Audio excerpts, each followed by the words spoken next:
Welcome back to Teen Romance Library, where powerful alphas fall hard, and the women they underestimate change everything. Every story here is complete, immersive, and emotion-driven. No cliffhangers, no rushed endings, just full romances you can sink into. Today's story? It starts with a small mistake, the kind. When the disgraced, pregnant Omega is offered a fake relationship by the Alpha King at a humiliating ball, she accepts his protection, never imagining he's actually the mysterious one-night stand who got her pregnant in the first place. Turns out the pretend baby daddy situation gets a whole lot more complicated when you're both too drunk and drugged to remember you've already met, and his diaper-changing skills are somehow worse than his political strategies. So if you love possessive alphas, strong heroines who don't beg, slow-burn tension, emotional payoffs, and stories that actually finish, you're in the right place. I need you to join the pack right now by subscribing. Leave a like if you enjoy immersive romance, and settle in because once the story begins, we don't stop until the ending. Now, let's get into it. I was 7 months pregnant, and sitting in the corner of a ballroom that smelled like champagne and lies. You know that feeling when you walk into a room and the air itself rejects you? That's what it was like. Every whisper, and there were so many whispers, felt like a blade sliding between my ribs. I could hear them even over the music. Especially over the music. The violins were just background noise to the real soundtrack of the night. My humiliation, served cold in public. Look at her. Can you believe she actually came? Pregnant. Abandoned. No mate. No shame either, apparently. I kept my hands folded over my belly, like I could shield my baby from their venom, like I could pretend I didn't feel every single pair of eyes that flicked toward me, then away, like I was something dirty they didn't want to be caught staring at. My dress didn't fit right anymore. Nothing fit right anymore. Not my body, not my life, not this pack that used to feel like home and now felt like a trap with no exit. Someone laughed, sharp, pointed. A woman in a silver gown, her lips red as fresh blood, leaned toward her circle and said something I couldn't hear, but I didn't need to hear it. I saw the way they all looked at me after, pity mixed with contempt, the kind of look that says you did this to yourself. And maybe I did. Maybe I was a fool for believing him, for thinking he'd stay, for thinking love meant something more than a fleeting touch in the dark before he disappeared like smoke. My baby's father didn't just leave, he erased himself. No goodbye, no explanation, just gone. And I was left here, visibly marked by him, carrying proof of my stupidity under my heart. I wanted to leave. God, I wanted to run. But my legs wouldn't move. My pride, what little I had left, wouldn't let me slink away like a beaten dog. So I stayed. I sat. I endured. And then, footsteps. Not the quick, shuffling kind. Not the hesitant ones people use when they're trying to avoid you. These were slow, deliberate, heavy with purpose. The kind of footsteps that make a room hold its breath. The whispers stopped. I mean completely.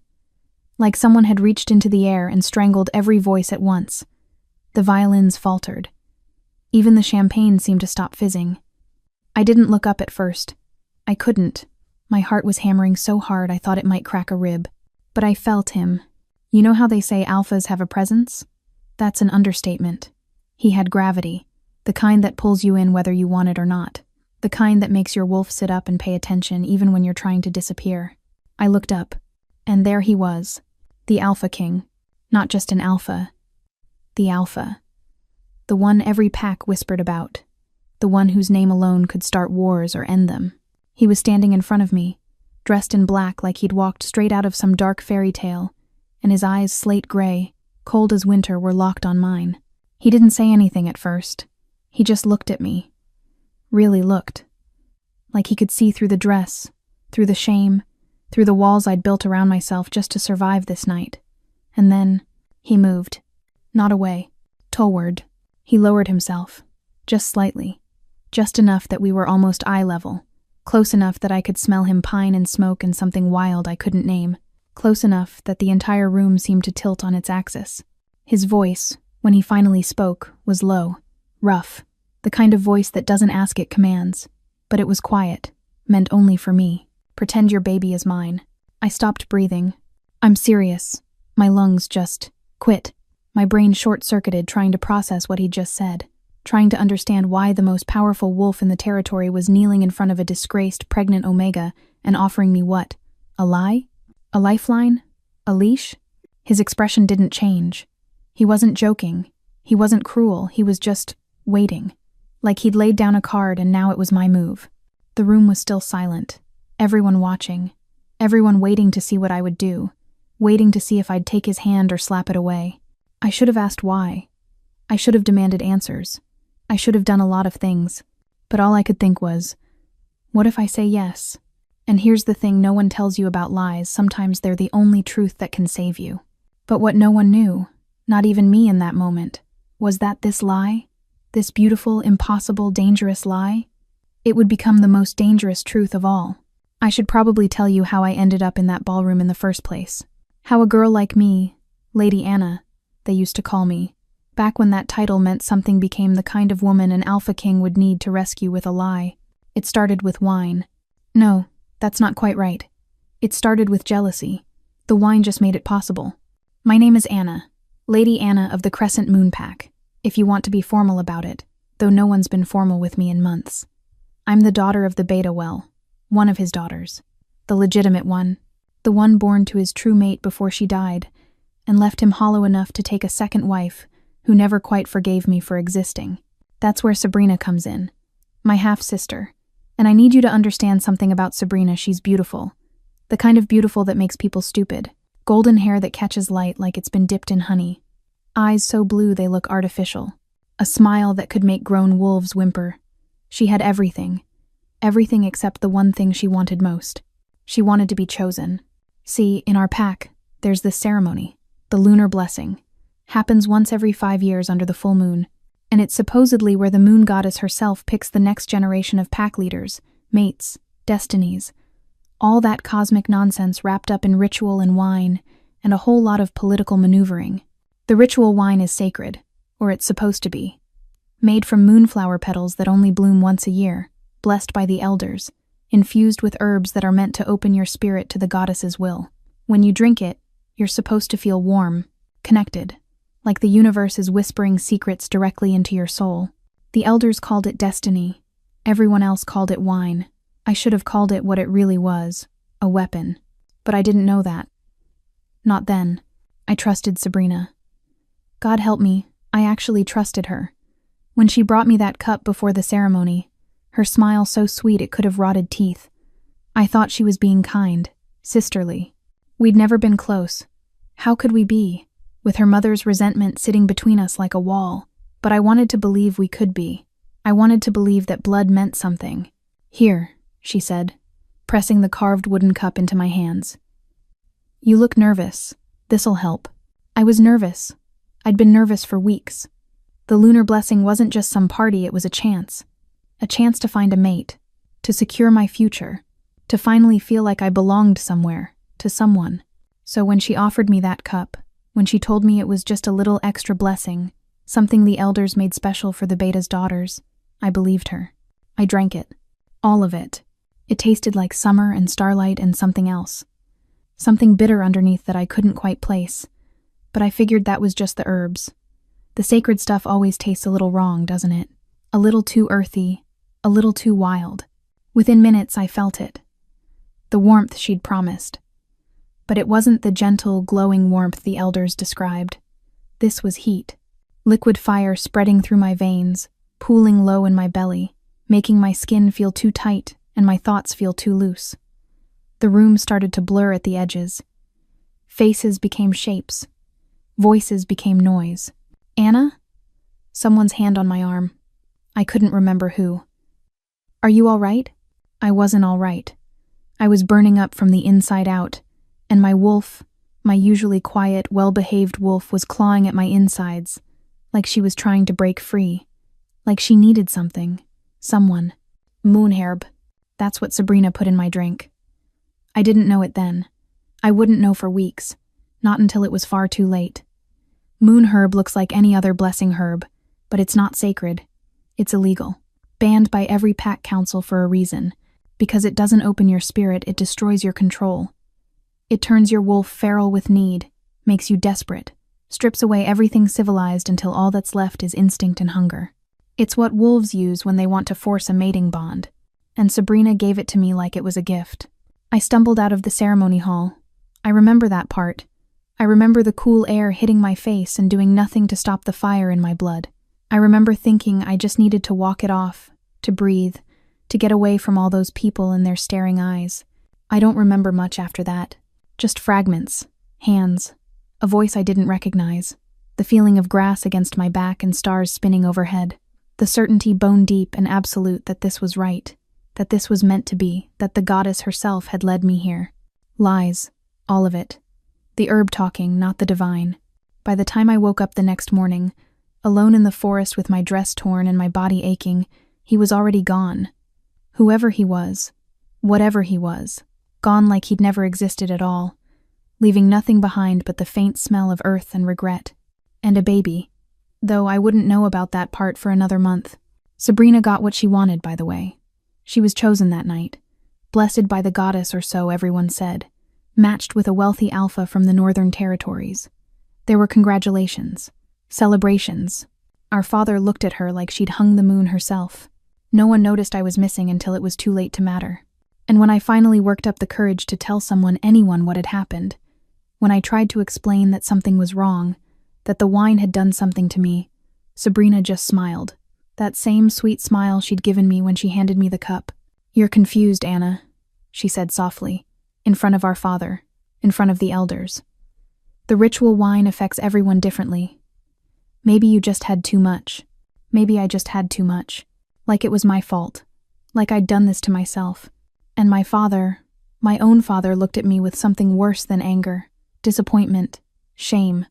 Like I'd stained the family name on purpose. So I stayed quiet after that. I carried my secret until it became impossible to hide. Until my belly started to swell and the whispers started spreading and there was no more pretending that Lady Anna was anything other than a cautionary tale about what happens when you lose control. That's how I ended up in that ballroom. Pregnant. Alone. Watching my half-sister dance in her perfect dress with her perfect mate while I sat in the corner like a ghost haunting my own life. That's how I ended up desperate enough to say yes when the Alpha King offered me a lie that sounded an awful lot like salvation. But here's the thing about that night, the real night, the one that started all of this. I need to tell you what actually happened. Because it wasn't some faceless stranger in the dark. It wasn't some random wolf who disappeared like smoke. It was him. I just didn't know it yet. The lunar blessing ceremony had been going for hours by the time I stumbled outside. The moon was full and fat and so bright it hurt to look at, hanging there like the goddess was watching everything unfold and taking notes. My skin was on fire. That warmth Sabrina promised had turned into something else entirely, something that made my bones ache and my wolf pace restlessly inside me, whining for something I couldn't name. I needed air. Space. Silence. The gardens behind the ceremony hall were supposed to be off-limits during the ritual, but I didn't care. I couldn't breathe in there with all those bodies and all that noise, and Sabrina's eyes following me like she was waiting for something to happen. So I walked. Stumbled, really. My legs weren't working right. Nothing was working right. That's when I ran into him. Literally. Crashed right into his chest because I wasn't watching where I was going, and apparently neither was he. I would have fallen if he hadn't caught me, hands on my shoulders, steadying, warm even through the fabric of my dress. "Whoa," he said, and his voice was like gravel wrapped in honey, rough but sweet. "You all right?" I looked up. And I need you to understand I'd seen a lot of wolves in my life. Strong wolves, alpha wolves, wolves who commanded respect just by existing. But this man, he was something else, tall enough that I had to tilt my head back to see his face. Broad shoulders that blocked out the moonlight. Dark hair that fell across his forehead like he'd been running his hands through it. And his eyes, God, his eyes, they were gray. Storm cloud gray, the kind of gray that held lightning. But there was something off about him. Not wrong exactly, just loose. Like his edges were blurred. His movements were careful, deliberate, like he was thinking too hard about each one. He was drunk. Not falling down drunk, not sloppy, but definitely not sober. I could smell it on him, whiskey and something darker, and there was a heaviness to his gaze that had nothing to do with the moonlight. I started, but the words tangled in my mouth. The heat in my blood was getting worse. My wolf was practically throwing herself against my ribs, trying to get closer to him, to this stranger who smelled like pine forests and winter storms and something wild I couldn't identify. I don't feel right. His hands were still on my shoulders, still steadying me. His grip tightened slightly, and I watched something shift in his expression. Concern, maybe, or recognition. Neither do I, he said quietly, almost like a confession. We stood there for a moment, two impaired wolves in a moonlit garden, holding on to each other like we were the only solid things in a spinning world. And maybe we were. "What's your name?" he asked. I should have walked away. Should have made some excuse and gone back inside where there were people and witnesses and safety. But I didn't want safety. For the first time in my life, I didn't want to be careful or proper or good. I wanted to feel seen. "Anna," I whispered. He repeated it, slowly, like he was tasting it. "Anna." The way he said my name did something to me. Made the fire in my veins spike hotter. Made my wolf purr with satisfaction. It wasn't just the herb, I know that now. It was him. Something about him called to something in me. Something deeper than chemistry or pheromones or whatever scientific explanation you want to slap on it. "I should go," I said, but I didn't move. Couldn't move. His hands were still on my shoulders, and mine had somehow ended up fisted in the front of his shirt, and neither of us was letting go. "You should," he agreed, but he didn't step back, didn't release me, just looked at me with those storm-gray eyes like he was trying to solve a puzzle he didn't have all the pieces to. "But you're not going to." It wasn't a question. "No," I breathed. "I'm not." His thumb traced a circle on my shoulder. Just once. Such a small gesture. But it sent electricity racing down my spine, made my breath catch, made my wolf howl with something that felt dangerously close to recognition. "I don't do this," he said, and I believed him. There was something almost pained in his voice, like he was fighting himself, like he was losing. I'm not." "I know," I interrupted, even though I didn't know. Didn't know anything about him except that he smelled right and felt safe, and when he looked at me, I didn't feel like a disappointment or a mistake or a burden. I felt like maybe, just maybe, I was exactly where I was supposed to be. Me neither. And that was true. I'd never done anything like this, never even thought about it. I was the good daughter, the quiet one, the one who followed rules and met expectations and never caused trouble. But the herb in my system didn't care about my track record, and my wolf didn't care about propriety. And honestly, in that moment, drowning in his scent and his eyes and the feeling of his hands on my skin, I didn't care either. "Tell me to stop," he said roughly. His forehead dropped to mine. We were breathing the same air now, sharing space in a way that felt more intimate than it should. "Tell me this is a bad idea and I'll walk away." He would have. I could hear it in his voice, the iron will underneath the whiskey, the control he was barely holding on to. If I'd said no, if I'd pushed him away, he would have let me go, would have disappeared into the night, and I never would have seen him again. But I didn't say no. "Don't stop," I whispered instead. "Please, I don't want you to stop." Something broke in him then. Or maybe it broke in both of us. His mouth found mine, and it wasn't gentle. Couldn't be gentle. Not with whatever was burning through both our veins, but it wasn't cruel either. It was desperate. Searching. Like we were both looking for something we'd lost, and somehow finding it in each other. He tasted like whiskey and regret, and something else. Something that made my wolf sing. "Not here," he murmured against my lips. "Come with me." And I did. God help me. I followed him deeper into the gardens, away from the lights and the music and the ceremony that was still going on without us. He found a place where the grass was soft and the trees made shadows thick enough to hide in, and when he laid me down gentle, so gentle, like I was something precious he was afraid of breaking, I felt tears sting my eyes, because no one had ever touched me like that before, like I mattered. "You're beautiful," he said, and his voice was wrecked, awed, like he couldn't quite believe I was real. So damn beautiful. I wasn't. I knew I wasn't. But in that moment, with the moon watching and his hands trembling slightly as they traced patterns on my skin, I believed him. "So are you," I whispered back. He laughed, quiet and raw. "You're impaired. You don't mean that." "I do," I insisted, reaching up to touch his face. Feeling the rough stubble under my palm, the sharp line of his jaw, the way he leaned into my touch like he was starving for it. "I mean it. What happened next, I'm not going to give you details. Not because it wasn't important. It was. It is. But because some things are private, sacred even.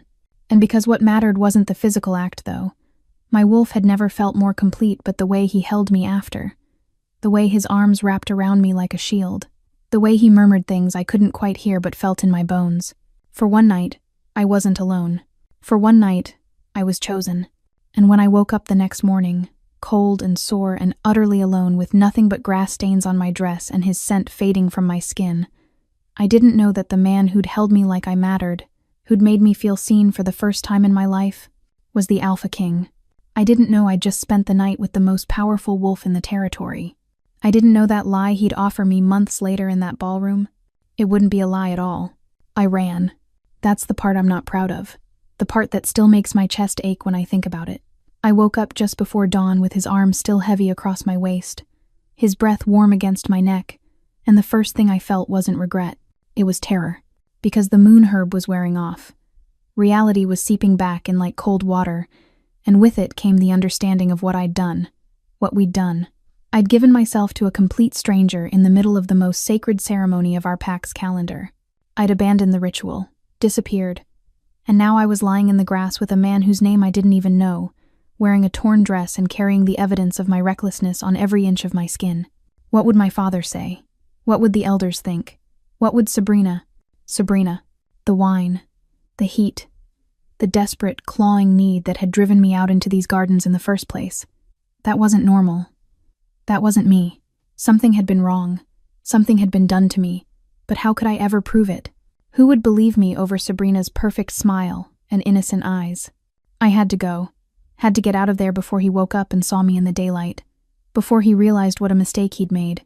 Because men like him, strong, powerful, the kind of wolf who moved through the world with that much confidence, even drunk, they didn't stay with girls like me. The overlooked daughter, the disappointment, whatever magic the moonlight had cast was going to break the second the sun came up, and I couldn't bear to see the regret in his eyes when it did, so I so carefully lifted his arm off my waist. He stirred, murmured something I couldn't make out, but didn't wake. I gathered what was left of my dignity and my torn dress, and I ran. Barefoot through the gardens, past the ceremony hall where the last dregs of celebration were finally dying down, back to my rooms before anyone could see me. I didn't look back. I couldn't, because if I'd looked back I might have stayed, and staying would have meant answers, names, consequences I wasn't ready to face. Henry woke to birdsong and an empty space beside him. He knew she was gone before he even opened his eyes, could feel the absence of her warmth, the way the air had changed from thick with her scent wildflowers, and something sweet he couldn't name to just the ordinary smell of morning dew and grass. His head was pounding. The whiskey from last night, God, he'd drunk too much. He'd known it even while he was doing it, but he'd needed something to take the edge off. Needed something to quiet the weight of the crown that sat heavy on his shoulders even when he wasn't wearing it. The Alpha King wasn't supposed to show up drunk to a lunar blessing ceremony. Wasn't supposed to hide in the gardens like a coward avoiding responsibility. Wasn't supposed to fall into bed or grass, technically with a woman whose name he barely remembered through the haze. Anna. He sat up slowly, pressing the heels of his hands against his eyes. Anna. He remembered that much. Remembered her face in the moonlight, all soft edges and startled vulnerability. Remembered the way she'd looked at him like he was something more than his title. Like he was just a man. God, when was the last time someone had looked at him like that? He searched the area around him, hoping maybe she'd left something behind. A clue, a breadcrumb to follow back to her. But there was nothing. Just crushed grass where they'd lain together, and the fading imprint of her scent that was already being carried away by the morning breeze. Alpha King of the entire realm. Commander of armies. Ruler of territories that stretched farther than most wolves would travel in a lifetime. Couldn't even find a name. He dragged a hand through his hair, trying to piece together the fragments of last night through the whiskey fog. She'd been different. Not just beautiful though she was, devastatingly so, but real. Present. There'd been something broken in her eyes that matched something broken in him, and for a few hours they'd fitted those jagged pieces together and pretended they were whole. He'd told her things, hadn't he? Or maybe he'd just thought them so loudly she'd heard them anyway. About the loneliness, the weight, the way being king meant everyone wanted something from you but no one actually wanted you. And she'd understood. He'd felt it in the way she'd touched him, careful and reverent, like she knew what it meant to be fragile underneath all that strength. He should let it go, should write it off as a drunken mistake and move on. He had responsibilities. Meetings with the council, treaties to negotiate, a kingdom to run. But he couldn't stop thinking about the way she'd whispered his name, except she hadn't, had she? Because he'd never told her his name, never told her who he was. For once in his miserable political life, he'd just been a man, not a king, not a title, just Henry, and she'd chosen him anyway. Or she had until she'd vanished like a dream before dawn. He stood, brushing grass off his clothes, trying to ignore the ache in his chest that had nothing to do with the hangover. Maybe it was better this way. Cleaner. No messy goodbyes or awkward morning conversations. No moment where she realized who he actually was and everything changed. No watching her eyes shift from warm to calculating as she figured out what he could do for her. This way, he could keep the memory pure, untainted. One perfect night where he'd been seen for who he was, not what he was. Even if it meant he'd spend the rest of his life wondering what her last name was. I scrubbed my skin raw in the bath. Tried to wash away his scent, his touch, the feeling of his hands on my body and his voice in my ear. But soap and water couldn't touch the marks he'd left on my soul. The way he'd made me feel, just for a few hours, like I was worth something. My wolf was howling inside me. Confused, angry. She didn't understand why we'd left, why we'd run from the one thing that had felt right in months, maybe ever. But wolves don't understand shame. Don't understand reputation and consequences and the 1,000 tiny ways the world punishes women for wanting things. I couldn't tell anyone. Wouldn't tell anyone. This would be my secret. My one night of rebellion, locked away where no one could judge it or ruin it or use it against me. Except secrets have a way of growing. And 9 weeks later, when I was bent over the toilet in my bathroom, retching up breakfast for the 3rd morning in a row, I realized some secrets refuse to stay hidden. Some secrets become babies. And this baby, this impossible, beautiful, terrifying consequence of one night when I'd forgotten to be careful, was going to destroy everything I had left. I pressed my hand against my still flat stomach and felt my world tilt sideways. Because I didn't know his name, didn't know how to find him, didn't even know if he'd remember me through the haze of whatever we'd both been drinking, whatever had been burning through our blood that night. I just knew I was alone, and I was going to have to face what came next by myself. I couldn't hide it forever. For weeks I tried. Wore looser dresses. Avoided meals where people might notice I couldn't keep food down. Made excuses when my stepmother commented on how pale I looked, how tired, but my body had other plans. By the 3rd month, there was a curve to my belly that no amount of careful dressing could disguise. And wolves, we have sharper senses than humans. Sharper eyes. They notice things. Sabrina noticed first. Of course she did. She'd been watching me like a hawk since the ceremony, waiting for something. Maybe she knew what the moon herb would do. Maybe she'd planned this exact outcome. I'll never know for sure. But I remember the moment her eyes dropped to my stomach during breakfast, the way her mouth curved into something that wasn't quite a smile. "Anna," she said sweetly, loud enough that everyone at the table could hear. "Are you feeling all right? You look different." My father's fork paused halfway to his mouth.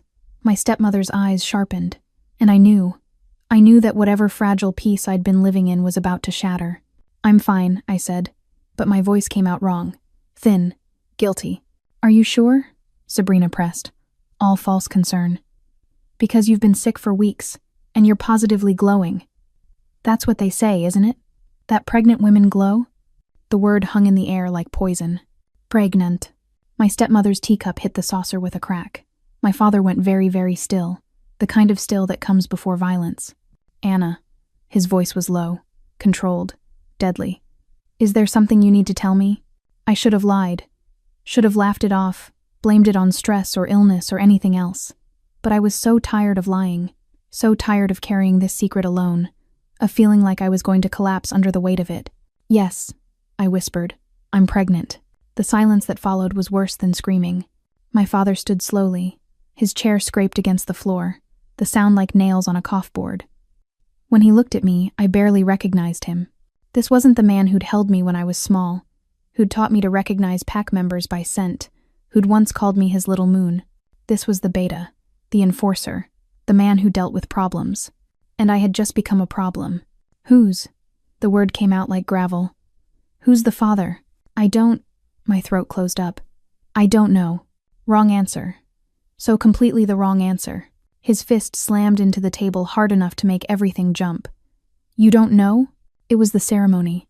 I tried to explain, hating how small my voice sounded. How pathetic. Something happened. I wasn't myself. You disgraced this family. His voice was shaking now. Not with sadness, with rage. Pure incandescent rage. Do you understand what you've done? Do you have any idea what this means? I did. God, I did. I could see it in my stepmother's disgusted expression, in Sabrina's barely concealed satisfaction, in the way my father wouldn't even look at me anymore. I'm sorry, I breathed. Sorry? He laughed, sharp and bitter. You're sorry. You spread your legs for some nameless wolf and now you're carrying his bastard and you're sorry? The words hit like physical blows, each one calculated to wound, to shame, and they worked. I felt myself shrinking, curling inward, trying to make myself small enough to disappear. You will get rid of it, my stepmother said coldly. Not a suggestion, a command. There are herbs. The healer can... No. The word came out of me before I could stop it. Loud, certain. Maybe the most certain I'd been about anything in months. My father's eyes snapped to mine. What did you say? No, I repeated, pressing my hand protectively over my stomach. Over the tiny life growing there that hadn't asked for any of this. I won't. I can't. You can and you will, he said, stepping closer. Looming, using his size to intimidate like I was some rogue wolf he needed to put down. You think I'm going to let you parade around with visible proof of your shame? You think any decent male will want you now, with another man's child? I don't care, I said, even though it was a lie. I did care. I cared desperately, but not enough to do what they were asking, not enough to destroy the one thing that had come from that night, the one thing that was mine. You don't care, he repeated slowly, dangerously. Then let me make this very clear. If you keep that child, you are no longer my daughter. You will not live under my roof. You will not carry the family name. You will be nothing. Do you understand? Nothing. The room was spinning. My stepmother looked satisfied. Sabrina was watching with bright, eager eyes, like this was the best entertainment she'd had in months. You would choose him over your own family? My father demanded. Some stranger who used you and left you? Over us? But that wasn't the choice, was it? It wasn't about choosing the father a man I couldn't even name, whose face I could barely remember in daylight. It was about choosing myself. Choosing not to let them make me erase the consequences of my own life, just to make things convenient for them. It was about refusing to let them punish me for something Sabrina had done to me. I'm keeping the baby, I said quietly. My father's face went purple. For a second, I thought he might actually hit me. His hand rose, trembling with fury, and I flinched back instinctively. He didn't hit me, but somehow, what he did next was worse. He turned away. Just turned his back on me like I'd already ceased to exist, like I was already gone. Get out, he said to the wall. Pack your things. You have until sundown. After that, if you're still in this house, I'll have you removed by force. Father, don't call me that. His shoulders were rigid, unyielding. I have one daughter. Her name is Sabrina. You are nothing to me. The pain of it, God. It was worse than anything physical. Worse than the moon herb burning through my veins. Worse than waking up alone in that garden. This was my father, the man who was supposed to protect me, love me, stand by me even when I made mistakes, and he was throwing me away like trash. I looked at my stepmother. No help there, just cold satisfaction. Looked at Sabrina, who smiled at me sweetly and shrugged, like to say, what did you expect? You did this, I said to her, quietly, just for her ears. The wine. You knew what would happen. Her smile widened. Prove it. And she was right. I couldn't. It was her word against mine, and hers carried the weight of the golden daughter, the blessed one, the one who'd done everything right while I'd done everything wrong. So I left the dining room with whatever dignity I had left. Went to my room, not my room anymore, I supposed, and started packing. I didn't have much. Some clothes, a few books, the necklace my mother had left me before she died, the one my father had never let me wear because it made him sad. I put it on now, let the silver moon pendant rest against my chest where my heart was breaking into pieces small enough to slip between my ribs. By sundown I was gone. I found a small apartment in the worst part of pack territory, the kind of place where no one asked questions and everyone had secrets they were running from. It was dark and cold and smelled like mildew, but it was mine. The first thing I'd ever had that was truly mine. The months that followed were brutal. Without my family's support, Without their name or protection, I was nothing. Just another ruined omega that polite society looked past. I took whatever work I could find cleaning, mending, anything that didn't require references or respectability. The other wolves whispered when I walked by. Pointed. Judged. Some of the males assumed I was available, that a woman in my position would be grateful for any attention. I learned to walk with my head down, to make myself invisible. But at night, alone in that terrible apartment, I'd put my hand on my growing belly and feel the baby move, strong, stubborn, alive. And I'd think, you're worth it. Whatever this costs me, you're worth it. Because society could punish me for surviving, could strip away my name and my home and my dignity, could make me into a cautionary tale for other young women about what happens when you lose control. But they couldn't make me regret my child. They couldn't make me wish away the one pure thing that had come from my ruination. Even if facing that child's future meant walking into a ballroom 7 months pregnant and enduring the stares and whispers and cruel laughter of everyone who'd once called themselves my peers. Even if it meant sitting in that corner, alone, waiting for the moment someone would finally see past the scandal to the person underneath. I just never expected that someone would be him, the Alpha King, offering me a lie that felt like mercy, or maybe offering me a truth neither of us was ready to face. I need to tell you about Henry, because while I was sitting in that corner of the ballroom, drowning in shame and whispers, he was standing across the room in his own private hell, different kind, same weight. Henry Blackthorne, Alpha King of the Northern Territories, ruler of 12 packs, commander of the largest wolf army in the hemisphere, 28 years old, and already carrying the weight of a legacy that went back 5 generations. And completely, utterly alone. He stood near the balcony doors, a glass of champagne in his hand that he hadn't touched, watching the crowd move and shift like a living thing. This was supposed to be a celebration, a gathering of the packs to honor the lunar blessing anniversary, to strengthen alliances, to remind everyone why the Blackthorne line had held power for over a century. But all Henry could think about was her, Anna, the woman from the gardens, the one who'd disappeared before dawn 7 months ago and taken a piece of him with her. He'd searched for her. God, he'd searched. Sent his beta, Marcus, to comb through every registry, every pack roster, every list of attendees from that ceremony. But Anna wasn't much to go on. There were dozens of Annas in the territories. Hundreds, probably. And none of them matched the woman he remembered, soft and broken and real in a way that had made his chest ache. Marcus thought he was losing his mind. Had said as much, actually, just this morning. You rule an entire kingdom, his beta had said, exasperated. But you can't rule your own heart. It's been 7 months, Henry. She's gone. Let it go. But Henry couldn't let it go. Because that night had been the first time in years, maybe ever, that someone had looked at him and seen just a man. Not a king, not a title, not a political opportunity, just Henry. Flawed and drunk and desperate for connection. And she'd given him that. Had touched him like he was precious. Had whispered his name well. Not his name, but the name he'd given her. The one that was his before the crown, like it meant something. He'd spent the last 7 months trying to forget her and failing spectacularly. Your Majesty. Henry turned to find Elder Cornelius approaching, his ancient face set in lines of practiced disapproval. The Elder Council, of course. They'd been circling him all night like vultures, waiting for an opportunity to corner him.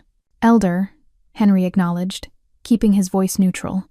We need to discuss the succession, Cornelius said without preamble. No pleasantries, no small talk, just straight to the pressure point they'd been prodding for months. You're 28 years old, unmated, no heir. The council is concerned. Concerned, that was one way to put it. Panicking was probably more accurate. The Blackthorne line had never gone this long without producing an heir. His father had been mated by 23, his grandfather by 20. The council expected him to continue the tradition, to secure the bloodline, to do his duty. But Henry couldn't bring himself to care about duty. Not when every woman they paraded in front of him felt wrong, smelled wrong, looked at him with calculating eyes that saw only what he could give them. I'm aware of the council's concerns, Henry said carefully. Awareness is an action. Cornelius stepped closer, lowering his voice. The rival packs are watching, waiting for weakness. If you die without an heir, this kingdom fractures. Everything your family built collapses into civil war. I'm not going to die, Cornelius. You're a warrior, King Henry. You lead from the front. Any battle could be your last. And then what? The elder's eyes were sharp, Merciless. You need a mate. You need a son, preferably both within the year. A mate. As if it were that simple.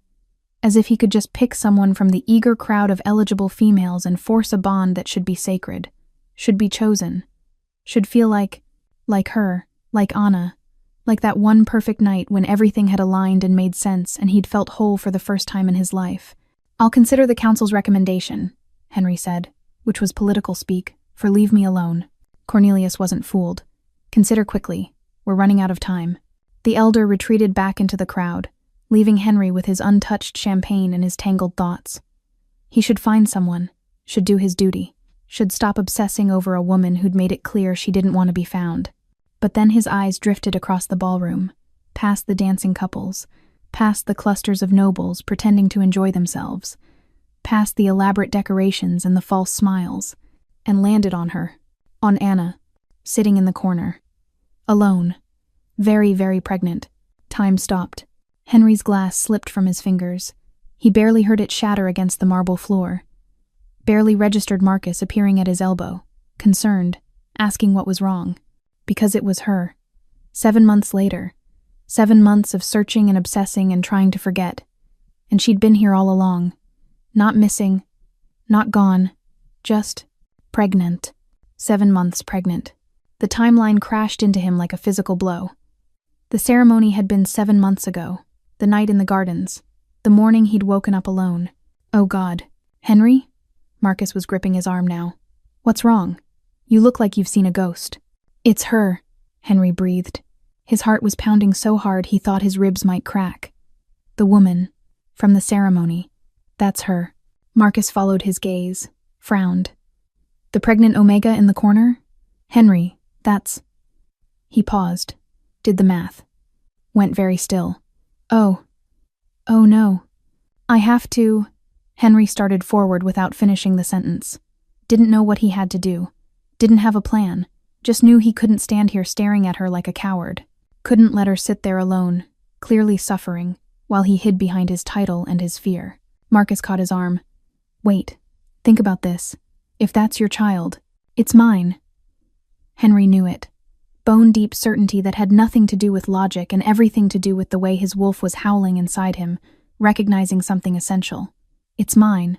"Then you need to be smart about this," Marcus insisted. "The council, the court, everyone is watching. You can't just walk over there and claim her without..." But Henry was already moving. Already cutting through the crowd with the kind of authority that made people part automatically. Already focused on her with such singular intensity that the whispers started before he was halfway across the room. The Alpha King, walking toward the ruined Omega. What was happening? Anna hadn't seen him yet.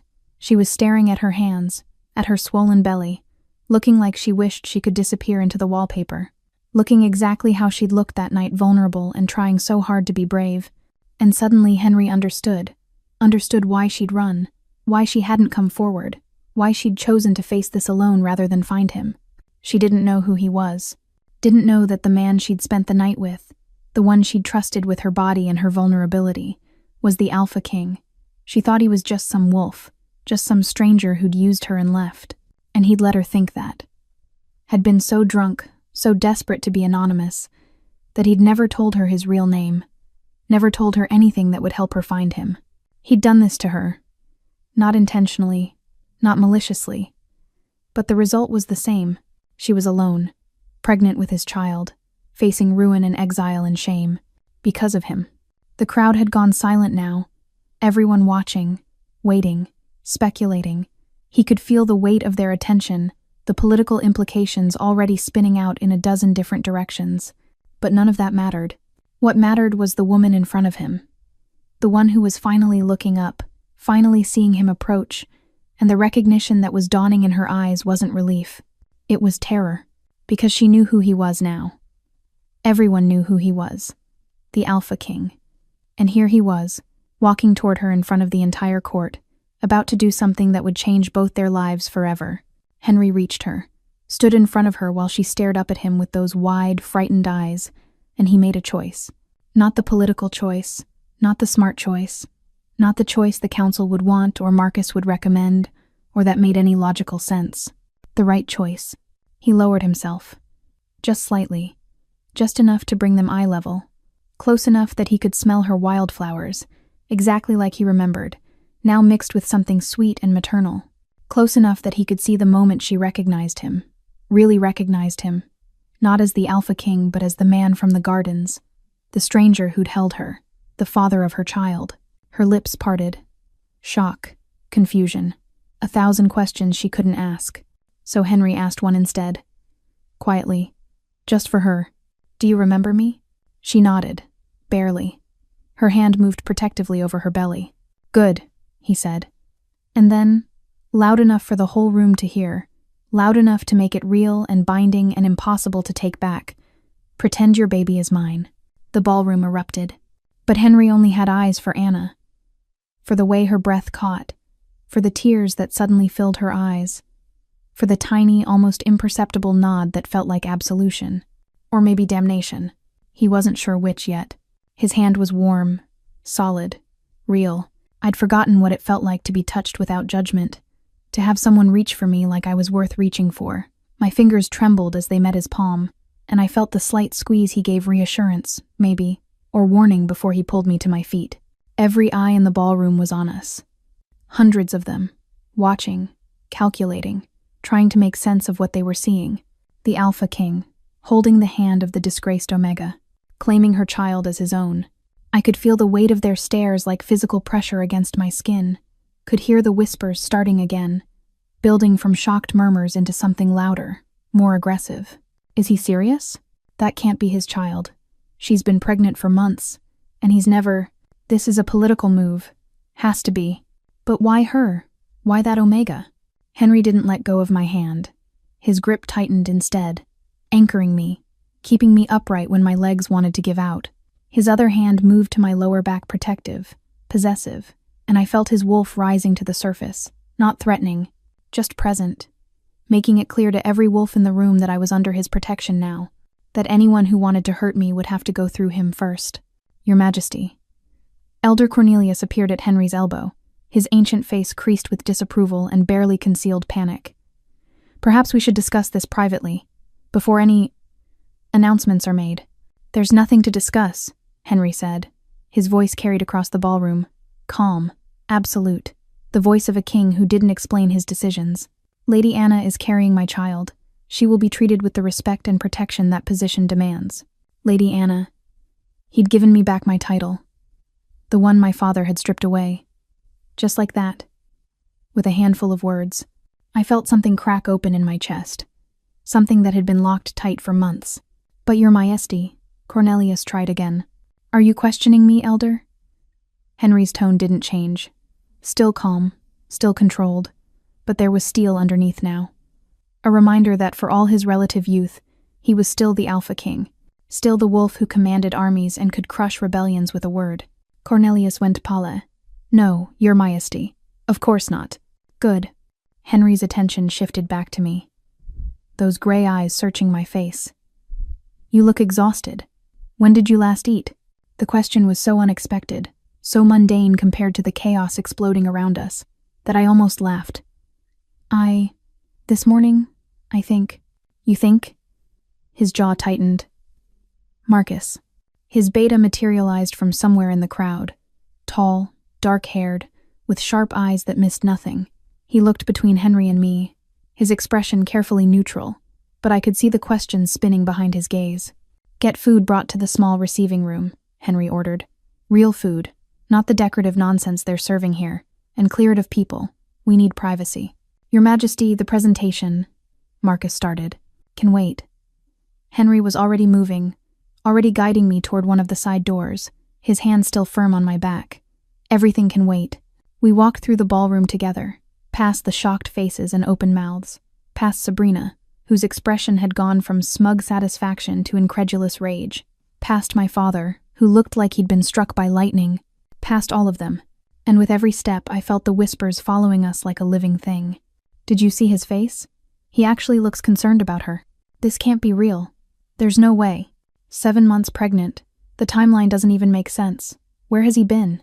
Maybe he's been keeping her hidden. Secret mistress? Or maybe she trapped him, got pregnant on purpose to secure a position. That last one hit like a fist to the gut, My steps faltered. Henry felt it immediately, his hand pressing more firmly against my back. "Don't," he murmured, low enough that only I could hear. "Don't listen to them. Keep walking." But how could I not listen? How could I ignore the poison they were spitting about me? About us? About my baby? We reached the door. Marcus was already there, holding it open. The small receiving room beyond was empty and quiet and blessedly free of staring eyes. Henry guided me inside, and the door closed behind us with a soft click. The silence was deafening. I pulled away from him, stumbled toward one of the chairs against the wall and sat down heavily. My hands were shaking. My whole body was shaking. "I can't," I started, but my voice broke. "This is insane. You can't just claim my baby. You can't just people are going to ask questions. They're going to want proof. They're going to—" "Anna." He was crouching in front of me again. Eye level. Those storm gray eyes locked on mine. "Breathe. Just breathe." I tried. God, I tried. But my chest was too tight, and there wasn't enough air, and the reality of what had just happened was crushing down on me like a physical weight. "You're the Alpha King," I said, stating the obvious, needing to say it out loud to make it real. "You're the we." "I know," he said quietly. "You know?" I stared at him. "You knew? This whole time you knew it was me?" "No." He shook his head. "Not until tonight. Not until I saw you sitting in that corner. I've been searching for you for 7 months, Anna. 7 months. But I didn't know your last name. Didn't know what pack you belonged to. Didn't know anything except your first name and that you made me feel—" He stopped, swallowed hard. "I didn't know where to find you. So you were just going to offer to claim some random pregnant woman's baby?" The hysteria was creeping into my voice. I could hear it, couldn't stop it.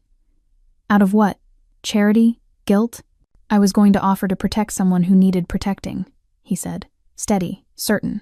"Someone who was sitting alone in my ballroom being humiliated by people who should have known better. Someone who looked exactly how I felt that night in the gardens. Lost. Vulnerable. Like she was drowning and no one cared enough to throw her a rope." His words hit something deep. Something raw. "Why?" I whispered. "Why would you do that for a stranger?" "Because you're not a stranger." His hand moved to cover mine where they were twisted together in my lap.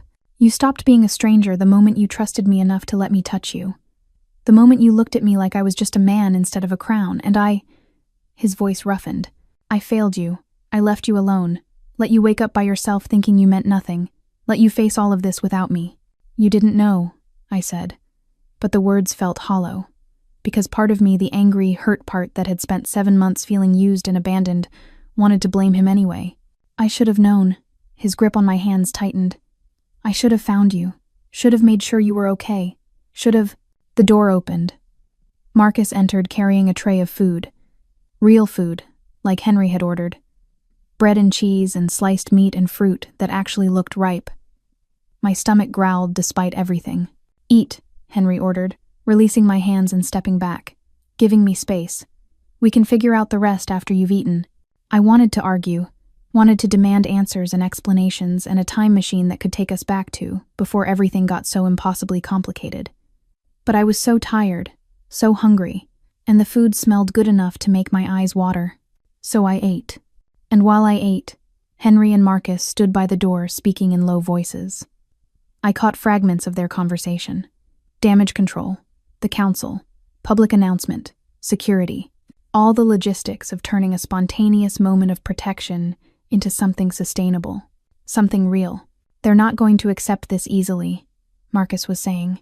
"The council wanted you mated to someone with political value, someone who could strengthen alliances. A disgraced Omega with no family support and a scandal attached to her name." "Is carrying my child?" Henry interrupted. "That makes her more valuable than any political alliance." "Does it?" Marcus's voice dropped lower. I had to strain to hear. "Henry, be honest with me. Is that baby actually yours?" The pause that followed felt like it lasted a lifetime. "Yes," Henry finally said, and the certainty in his voice made my chest ache. "I don't need a blood test or a timeline or any kind of proof. I know. The same way I knew she was the woman from the gardens the moment I saw her. It's mine." He believed it, completely, without question, and he had no idea how right he was. I set down the bread I'd been holding. My appetite was suddenly gone. "Henry," I said. Both men turned to look at me. I need to tell you something. The words hung in my throat. The baby is yours. It was always yours. That night in the gardens, that was us. You and me. We created this child together. That's what I should have said. What I needed to say. The truth that would make everything make sense. But I looked at Henry standing there, still wearing the shock of having found me after 7 months of searching, still processing the fact that I was real and here and pregnant. And I saw something in his eyes that made me hesitate. Relief. Not because he'd found a convenient solution to his succession problem. Not because claiming my baby would satisfy the council's demands for an heir. But because he'd found me. The woman from the gardens. The one who'd made him feel seen. And if I told him the truth right now that he wasn't offering to protect someone else's child but claiming his own, what would that do to this fragile thing between us? Would he believe me? Or would he think I was lying, trying to trap him, using our one night together as leverage now that I knew who he really was? Would he look at me the way everyone else did? With suspicion and disgust, and that particular cruelty reserved for women who dare to need things? Anna, Henry prompted gently, what did you want to tell me? Marcus was watching me with those sharp eyes, assessing, calculating. He didn't trust me. I could see it in every line of his body, could hear it in the way he'd questioned Henry just moments ago. Does it matter if the baby's actually his? That's what he'd really been asking. Does it matter if she's telling the truth? Or is this just another Omega trying to use our king for her own gain? I couldn't tell him. Not now. Not like this. Not when the truth would sound exactly like a convenient lie. I swallowed hard, forced myself to hold Henry's gaze. I need to know what this means. What you're really offering. Because claiming my baby, claiming me in front of your entire court isn't something you can take back. It wasn't what I'd meant to say. But it was safer. True. Even if it wasn't the whole truth. Henry moved closer, slowly. Like I was something skittish he didn't want to spook. He pulled over another chair and sat down across from me, near enough that our knees almost touched. You're right, he said. I can't take it back. Don't want to take it back. But you need to understand what you'd be agreeing to. I'm listening. He leaned forward, elbows on his knees, hands clasped between them. If we do this, if we move forward with this, you become mine. Publicly, permanently. The mother of the future heir to the Blackthorn line. That means protection, resources, a place in the palace, everything you and your baby need. But I could hear the unspoken conditions. Nothing in life came free, especially not rescue by an alpha king. But it also means scrutiny, he continued. The council will investigate you, your background, your family, every choice you've ever made. They'll look for weaknesses, reasons to discredit you. They'll try to prove you're not worthy of the position. I'm not, I said quietly. Worthy, I mean. I'm exactly what they think I am. Disgraced. No family support. Carrying a child I stopped. Corrected myself. A child conceived under questionable circumstances. Fuck what they think. The profanity coming from him was startling. Raw. You want to know what I see when I look at you, Anna? I wasn't sure I did. But I nodded anyway. I see someone strong enough to walk into that ballroom knowing exactly how she'd be treated and doing it anyway. Someone who chose to keep her child even when it meant losing everything else. Someone who sat in that corner with her head up while the whole world whispered poison about her. His eyes held mine. Fierce. That's not weakness. That's the kind of strength kingdoms are built on. My throat tightened. You don't know me. Not really. That one night was the most real thing I've experienced in years, he interrupted. And maybe that makes me a fool. Maybe I'm making a massive mistake. But I watched you tonight, Anna. Before I recognized you. I watched you endure their cruelty with more grace than most of them will show in their entire lives. And I thought this is someone worth protecting. Someone worth fighting for. Even if the baby isn't yours? The question slipped out before I could stop it. Testing. Probing. Needing to know if this was real, or just another version of the transaction I'd been reduced to. Henry didn't even blink. Especially then. Because that would mean you're doing this for no reason except that it's the right thing to do. That you see someone drowning and you throw them a rope without asking what they can give you in return. God. He really meant it. This impossible, powerful man actually meant every word. But it will change your life, Marcus interjected from his position by the door. His voice was harder than Henry's. More practical. You won't have privacy anymore. Won't have freedom. Every move you make will be documented. discussed, judged. The nobles who were whispering about you tonight, they'll be doing it for the rest of your life. Only now they'll have to smile while they do it. Marcus, Henry said warningly. No, she needs to hear this. Marcus moved closer. I'm not trying to be cruel, Lady Anna. I'm trying to be honest. The Alpha King's mate, or claimed mate, or whatever we're calling this arrangement, lives in a glass cage. Beautiful, comfortable, but still a cage. Are you prepared for that? Was I?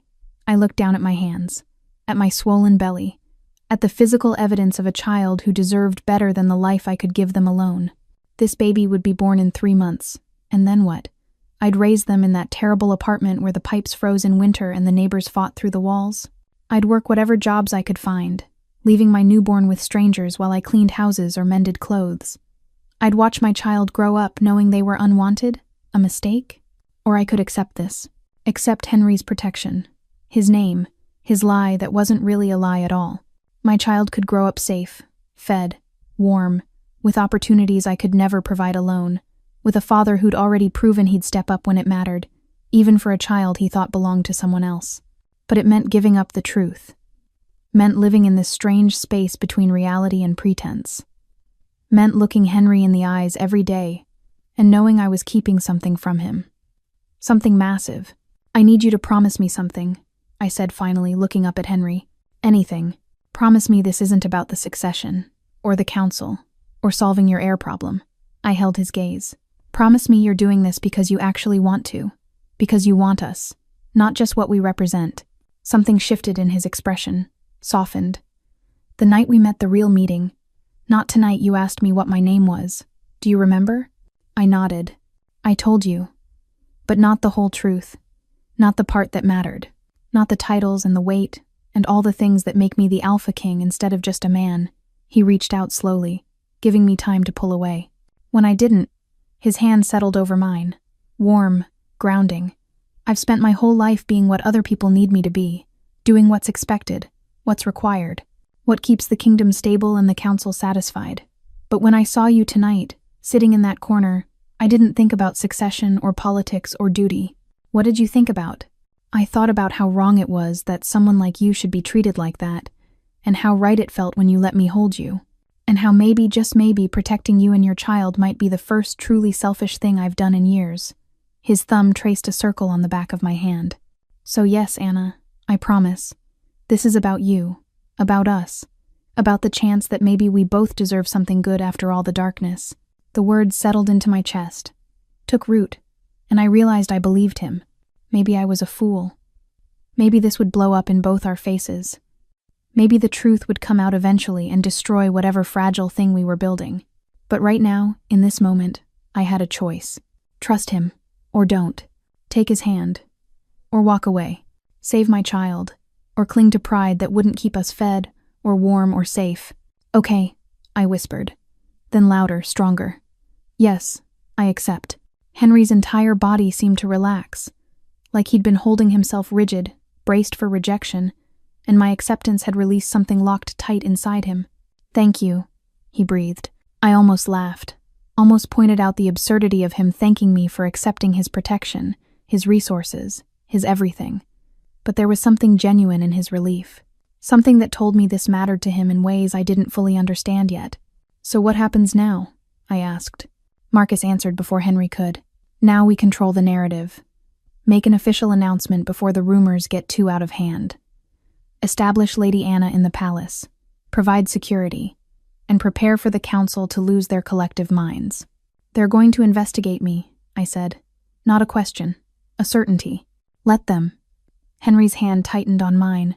They won't find anything that matters.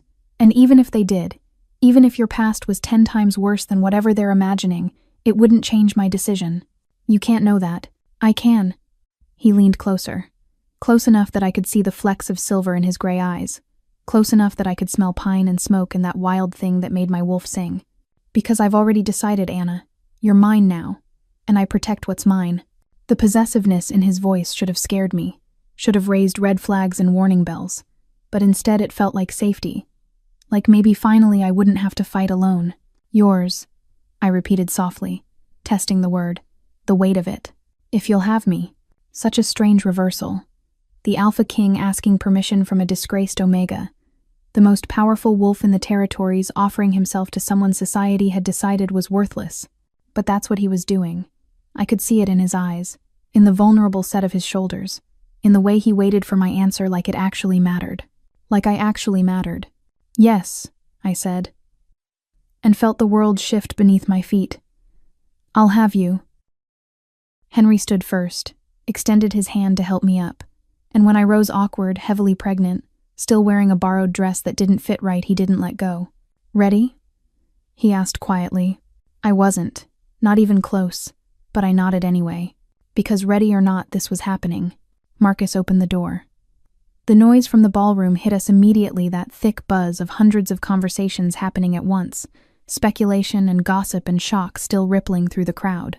But the moment we stepped through that doorway, the moment people saw us together, silence fell like a guillotine blade. Zudden. Complete. Absolute. Henry kept his hand on the small of my back as we walked, not hiding me, not treating me like something shameful to be tucked away in corners. We moved through the center of the ballroom, directly through the heart of the crowd, making sure everyone could see. The Alpha King and me, together. I could feel their eyes tracking us, could hear the sharp intake of breath from a woman in emerald silk as we passed, could see the way nobles stepped back instinctively, creating a path, unsure what else to do. Henry led me to the raised platform at the front of the room where the musicians had been playing earlier. They scattered as we approached, instruments clutched to their chests, eyes wide. Henry helped me up the steps, careful, solicitous, his hand steady when my feet wanted to stumble, and then we stood there. Above everyone, visible to all. My heart was trying to hammer its way out of my chest. I pressed one hand against my belly, feeling the baby move beneath my palm. A flutter, a kick, like they knew something important was happening. Henry raised his free hand. The universal gesture for silence. Though the room was already so quiet, I could hear the chandeliers creaking overhead. I know there's been some confusion tonight, he began. His voice carried across the ballroom with that natural authority that made you want to listen. Speculation. Questions. So let me make things clear. He turned slightly toward me. His hand found mine again, threading our fingers together in a way that was intimate and public all at once. This is Lady Anna, he continued, and she is carrying my child, the future heir to the Blackthorn throne. The silence shattered. Gasps. Shouts. Someone I couldn't see who dropped a glass that exploded against the marble floor. A noble in the front row started coughing violently, like he'd choked on his wine, while his companion pounded on his back. But Henry wasn't finished. I know the timeline may seem unexpected, he said, and I heard the slight edge of dark humor in his voice, like he knew exactly what they were all thinking and found it vaguely amusing. We've kept our relationship private for obvious reasons, but circumstances have changed, and I see no reason to hide what Anna means to me anymore. What I meant to him. Like I was something precious, something chosen, not just a political necessity or a convenient solution. Lady Anna will be moving into the palace, Henry continued over the growing noise. She will be afforded all the protection and respect due to the mother of my heir. And anyone, his voice hardened, took on that edge of command that reminded everyone exactly who they were dealing with. Anyone who treats her with anything less than the honor she deserves will answer to me personally. The threat hung in the air, crystal clear. Touch her and die. Disrespect her and die. Hurt her and die. I saw it register on their faces. The understanding that this wasn't a request or a suggestion. This was a royal decree backed by the full weight of the Alpha King's power and fury. Elder Cornelius pushed his way to the front of the crowd. His ancient face was mottled with rage and panic. Your Majesty, this is highly irregular. The council hasn't been consulted. There are protocols. The protocols can wait until morning. Henry cut him off. Right now, I'm telling you how things are going to be. Lady Anna is under my protection. Our child will be recognized as my legitimate heir, and I expect the council to fall in line accordingly. But the bloodline, the succession, we need proof that... Are you questioning my word, Elder? Henry's voice dropped to something dangerous, something that made my wolf press low and submissive even though the threat wasn't directed at me. Cornelius went pale. No, Your Majesty. Of course not. But surely you understand the position this puts us all in. The other packs, the nobles, they'll want... I don't particularly care what they want. Henry's hand tightened on mine. I care about protecting my family. Everything else is secondary. His family. He'd called us his family. The baby kicked again. Harder this time. Like they'd hurt him too. I scanned the crowd, looking for familiar faces in the sea of shock and judgment. Found my father standing near the back, his expression unreadable. Found my stepmother beside him, mouth pursed in disapproval. Found Sabrina. Oh, Sabrina. She was standing front and center, her golden dress suddenly looking less radiant, her perfect smile frozen into something closer to a snarl. Her mate, the wealthy alpha she'd been matched with, had his hand on her arm, trying to pull her back, trying to get her to retreat with some grace. But Sabrina had never been good at losing. "This is ridiculous," she said. Loud enough to carry, loud enough to make heads turn. Everyone knows Anna had no idea who the father was. She said so herself. How convenient that now that the Alpha King needs an heir, suddenly it's his child. The crowd shifted, murmured, some of them nodding. Because Sabrina had a point, didn't she? The timing was suspicious. The whole thing looked like exactly what it was. A powerful man rescuing a desperate woman for reasons that didn't quite add up. Henry's jaw tightened, but before he could respond, I stepped forward. "You're right," I said. Everyone stared at me, including Henry. I could feel his surprise, his tension, his uncertainty about where I was going with this. But I kept my eyes on Sabrina. On the sister who'd drugged me, who'd destroyed my life and smiled while she did it, who'd never expected me to fight back. "You're right that the timing is convenient," I continued. My voice was shaking, but I pushed through it. "And you're right that I've kept the father's identity private, but not because I didn't know." I paused, let that sink in, because he asked me to. It was a lie. A beautiful, necessary lie that Henry and I hadn't planned but that slid into place perfectly. "We met months ago," I said, building the story as I went. "Before the ceremony, we connected. But he's the Alpha King. And I was nobody. We both knew what would happen if word got out. The scandal, the judgment, the way people would assume I was trying to trap him, so we agreed to keep it secret." Henry's hand found my back again, supporting the story, supporting me. "But secrets don't stay hidden forever," I continued, "especially not when they grow inside you. And when I found out I was pregnant, when I realized I couldn't hide it anymore, I made a choice. I chose to protect him, to let everyone think the worst of me rather than drag him into the scandal." Sabrina's face was turning red. "That's not you never—" "You're right, Sabrina. I never told you. I didn't tell anyone." I smiled, small, sad, because I knew exactly what would happen. I knew our father would disown me, knew the pack would shun me, knew I'd lose everything.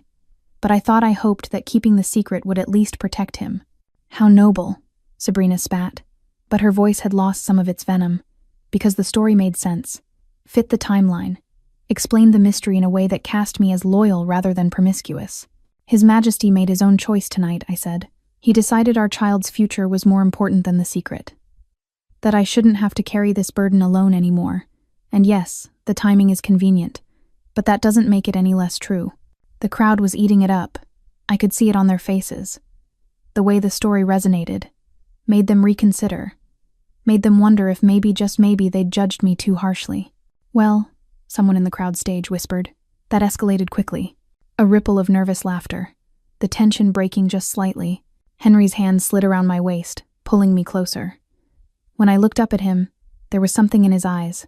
Approval, admiration, and something else. Something deeper that made my chest ache. "Any other questions?"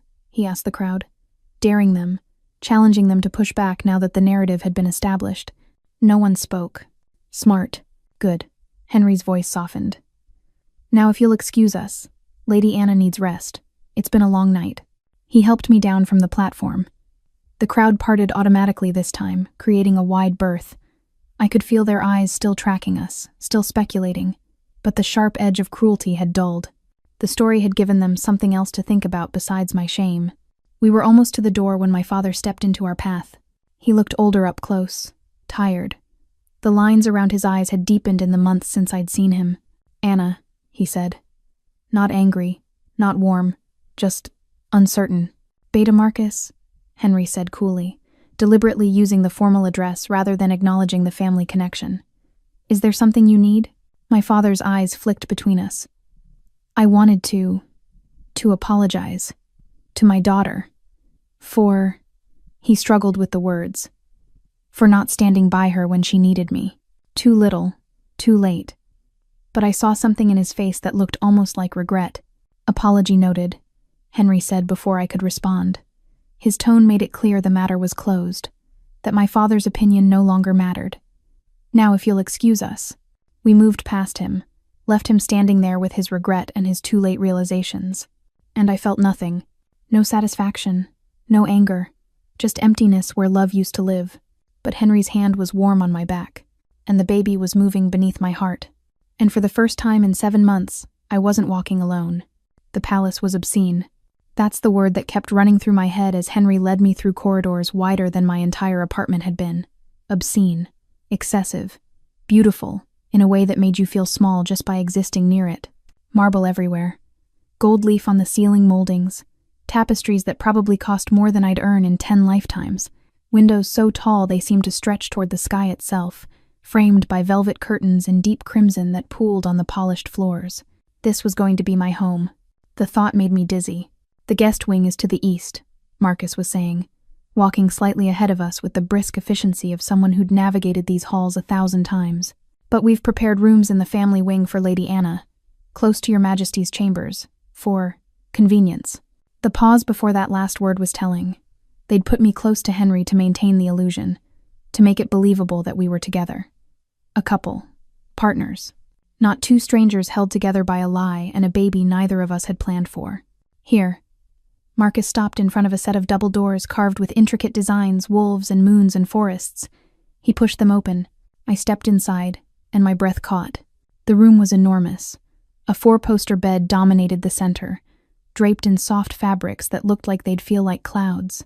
A fireplace large enough to stand in took up one wall, already lit and crackling warmth into the space. Windows overlooked gardens I could just barely see in the darkness. And there a sitting area with cushioned chairs and a small table. A dressing room visible through another doorway. A bathroom that probably had actual hot water that didn't sputter and die halfway through. Is this really for me? The words came out small, odd. All of it, Henry confirmed. He moved into the room, checking things with an attention to detail that surprised me, testing the temperature near the fireplace, making sure the windows were properly sealed against the night chill. If you need anything changed, just say so. Different furniture, different colors, anything. It's perfect, I said, and meant it. It was so far beyond perfect, it felt like a dream I might wake up from any second. Marcus cleared his throat. I'll have servants bring up Lady Anna's things. I don't have things, I interrupted. Not really. Just what I was wearing tonight, and I trailed off. The few possessions I'd managed to keep from my old life were still in that terrible apartment. Books. My mother's necklace, which I was wearing. Some clothes that didn't fit anymore anyway. I travel light. The pity in Marcus's expression made my skin crawl. But Henry just nodded like this was perfectly normal. We'll have appropriate clothing made, he said. Maternity wear. Whatever you need. Marcus, send for the palace seamstress first thing in the morning. Already on the list, Your Majesty. Of course it was. Because Marcus was efficient. Because this was what they did, identified problems and solved them before they became crises. And I was just another problem to be managed. Except Henry was looking at me like I was anything but a problem. You should rest, he said gently. It's late. And you've had a night.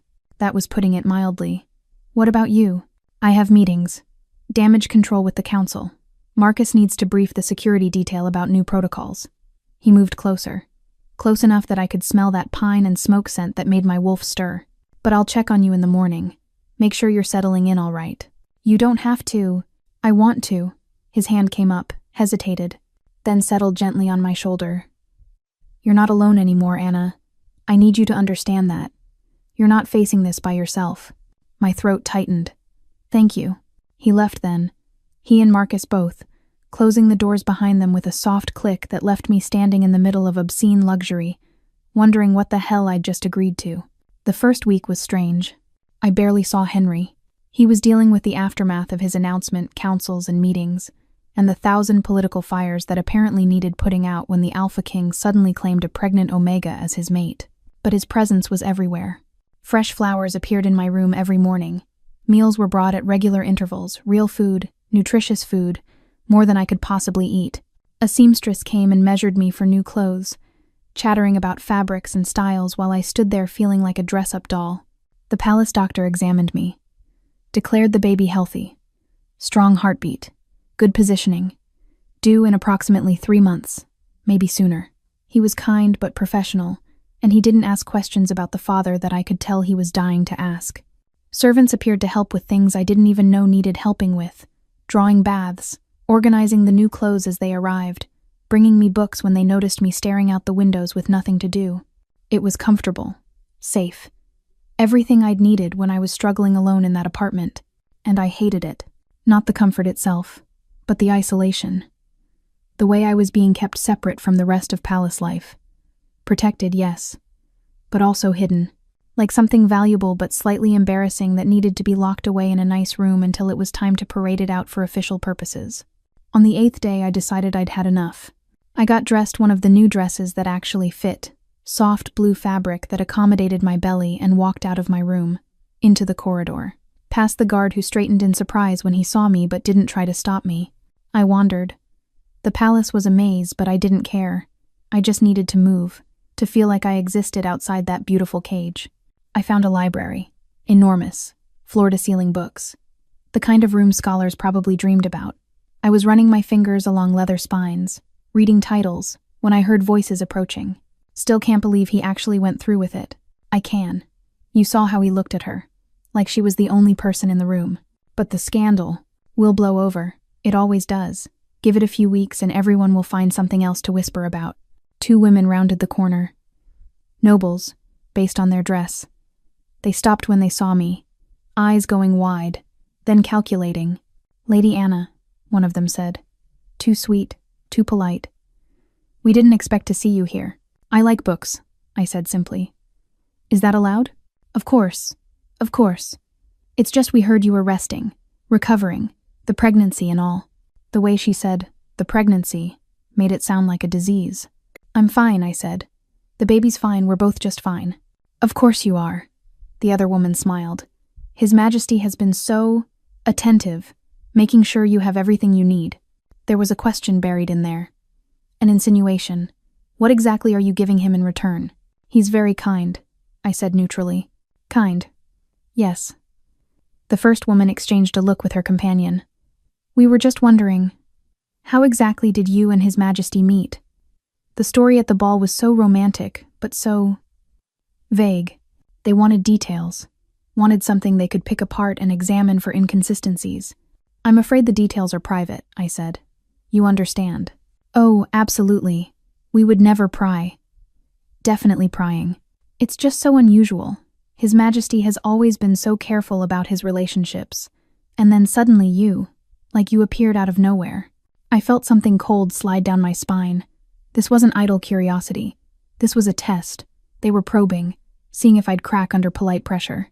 "Love doesn't follow schedules," I said, borrowing from the story I'd built at the ball. "Sometimes it just happens." "How fortunate for you." The words were congratulatory. The tone was pure poison. I was saved by footsteps. Heavy, purposeful. Henry appeared in the library doorway, still wearing formal attire from whatever meeting he'd been in. His eyes found me immediately, then flicked to the 2 women. "Ladies," he said. Cool. Distant. "I'm sure you have somewhere else to be." It wasn't a suggestion. They curtsied, murmured excuses, fled. Henry waited until they were gone before approaching. "Are you all right?" "Fine." They were just curious. "They were interrogating you." His jaw was tight. "I'll speak to them." "Don't." I touched his arm before I could think better of it. "It'll just make things worse. Make me look weak. Like I need you to fight my battles." "You don't need me to," he agreed. "But that doesn't mean I won't." He looked around the library. "You left your rooms." I got restless. Trapped. I needed to move. Something shifted in his expression. "You should have said something. I would have. You've been busy. I didn't want to bother you with something so trivial." "Anna." He turned to face me fully. "You're not a bother. You're not trivial. If you need something, anything, I want to know about it." The sincerity in his voice made my chest ache. "I just need to feel useful. Feel like I exist for more than this." I gestured to my belly. "I'm not just an incubator." I know that. Do you? The question came out sharper than I intended. Because sometimes it feels like that's all anyone sees. The pregnant omega, the vessel for the air, not a person. Henry's hand came up to cut my face. The touch was so gentle it made my eyes sting. I see you, he said quietly. Every part of you, not just what you're carrying. Then let me do something, I said. Let me be part of things. I don't care what. I just can't sit in that room anymore waiting for my purpose to be born. He studied my face for a long moment, then nodded. All right, tomorrow. Council meeting. You're coming with me. I what? You wanted to be useful. The council needs to see you, needs to accept that you're part of this now, and you need to see what you're dealing with. His hand dropped from my face. It won't be pleasant. They'll ask hard questions, push boundaries, test you, like those women just did? Worse. Much worse. I squared my shoulders. I can handle it. I know you can. He smiled, small but genuine. That's why I'm bringing you. The council meeting was exactly as awful as promised. 12 elders sitting in a semicircle, all of them ancient, all of them male except for one silver-haired woman who looked at me like I was an insect she wanted to dissect. Henry sat in the center, the alpha's seat, and he'd placed a chair beside him. For me, gentlemen, Elder Sarah, Henry nodded to each of them. I believe you all know Lady Anna. We know of her, Cornelius said, still bitter about being overruled at the ball. But we know very little about her, which is concerning. What would you like to know? I asked before Henry could respond. 12 pairs of eyes swiveled to me, assessing, calculating. Your lineage, another elder said. Your pack standing, your education, your history. My father is Beta Marcus of the Crescent Moon Pack, I said, keeping my voice steady even though my heart was racing. My mother died when I was young. I was educated privately, and my history is my own. That's not an answer, the silver-haired woman Sarah said sharply. We need specifics, references, proof of bloodline quality. Why? The question slipped out. The baby is His Majesty's. That's all that matters for succession. Is it? Cornelius leaned forward. We have only your word, and His Majesty's claim that the child is his. No courtship, no formal mating, no bond that we can verify. Forgive us for being skeptical. Careful, Cornelius. Henry's voice dropped to something dangerous. You're very close to insulting my mate. We're trying to protect the kingdom, Cornelius shot back. If this child isn't actually yours, if this is some scheme, it's not a scheme. I stood, slowly, using my pregnant belly like a shield, like proof. You want to know my history? Fine. I made mistakes. I trusted the wrong people. I ended up pregnant and alone. And yes, I was terrified, desperate. But His Majesty didn't save me out of obligation or political necessity. He saved me because I looked at Henry, found him watching me with those storm-gray eyes, because we already had something real, something that started long before any of you knew I existed. The lie was getting easier, smoother, almost true. A secret relationship, Sarah said skeptically. How convenient. Convenient would have been staying hidden, I countered. Convenient would have been letting me raise this baby alone while he found a more suitable mate. He chose this, chose us. That's not convenience. That's choice. Silence. Then Cornelius. The child, when it's born, you'll submit to bloodline testing. Of course, Henry said before I could respond. Any testing you require, I have nothing to hide. Because he believed it. Really believed the baby was his. And why wouldn't he? The timeline fit. The connection was real. Everything pointed to him being the father. And he was. But he didn't know that yet. And I still didn't know how to tell him. The second poisoning happened 3 weeks after I moved into the palace. 3 weeks of carefully constructed normalcy. Of me attending council meetings and learning politics. Of Henry checking in on me every evening, asking about my day like he actually cared about the answer. Of us building something fragile and real out of a foundation made of lies. I should have known it couldn't last. I was in the library again. It had become my refuge, the one place where I could breathe when Marcus found me. His face was pale, tight with worry. Lady Anna, he said, I need your help. I closed my book. What's wrong? It's His Majesty. He's unwell. The palace doctor is examining him, but he's asking for you. My heart lurched. What happened? We're not sure. He attended a diplomatic dinner tonight, returned to his chambers. But something's wrong. Marcus struggled for words. He's not himself. I was moving before he finished the sentence. Following him through corridors I'd learned by now, past guards who straightened as we passed, upstairs to the royal wing where I'd never actually been. Henry's chambers were even more excessive than mine, but I barely registered the opulence because Henry was sitting on the edge of his massive bed, head in his hands, and even from the doorway I could smell it. Moonherb, the same bitter, floral scent that had been underneath the wine Sabrina gave me. The same drug that had destroyed my control and led to that night in the gardens. Someone had drugged the Alpha King. The palace doctor, an older man named Garrett, looked up when I entered. Lady Anna, thank the goddess. He keeps asking for you. Won't let me treat him properly. I moved closer. Henry's head came up. His eyes were unfocused, pupils blown wide.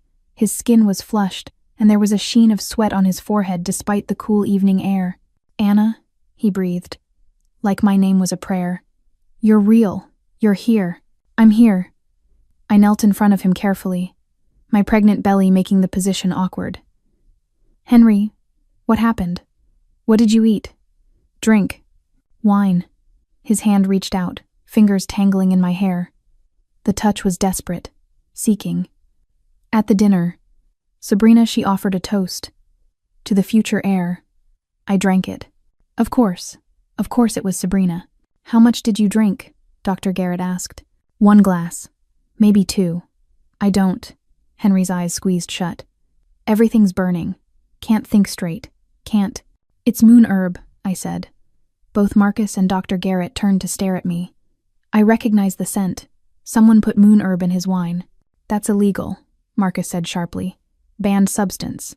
If someone poisoned the Alpha King, we deal with that later. I interrupted. Right now we need to help him. Dr. Garrett, is there an antidote? Not exactly. Moon herb has to work its way through the system. All we can do is manage symptoms, keep him hydrated, make sure he doesn't hurt himself or others while the drug runs its course. The doctor looked at Henry with concern. It's going to be a rough night, Your Majesty. How rough? I asked, because I remembered my own night, the fire in my veins, the desperate, clawing need, the way my wolf had gone feral trying to find someone to ease the burn. The herb affects everyone differently, Dr. Garrett said carefully. But in alphas, especially powerful ones, it can trigger aggressive mating instincts. He'll need to be restrained, monitored constantly. We have protocols. No. Henry's voice was rough, raw. No restraints, no guards, just... His eyes found mine again. Just her, please, just Anna. Your Majesty, that's not advisable. Lady Anna is pregnant. If you lose control, I won't hurt her.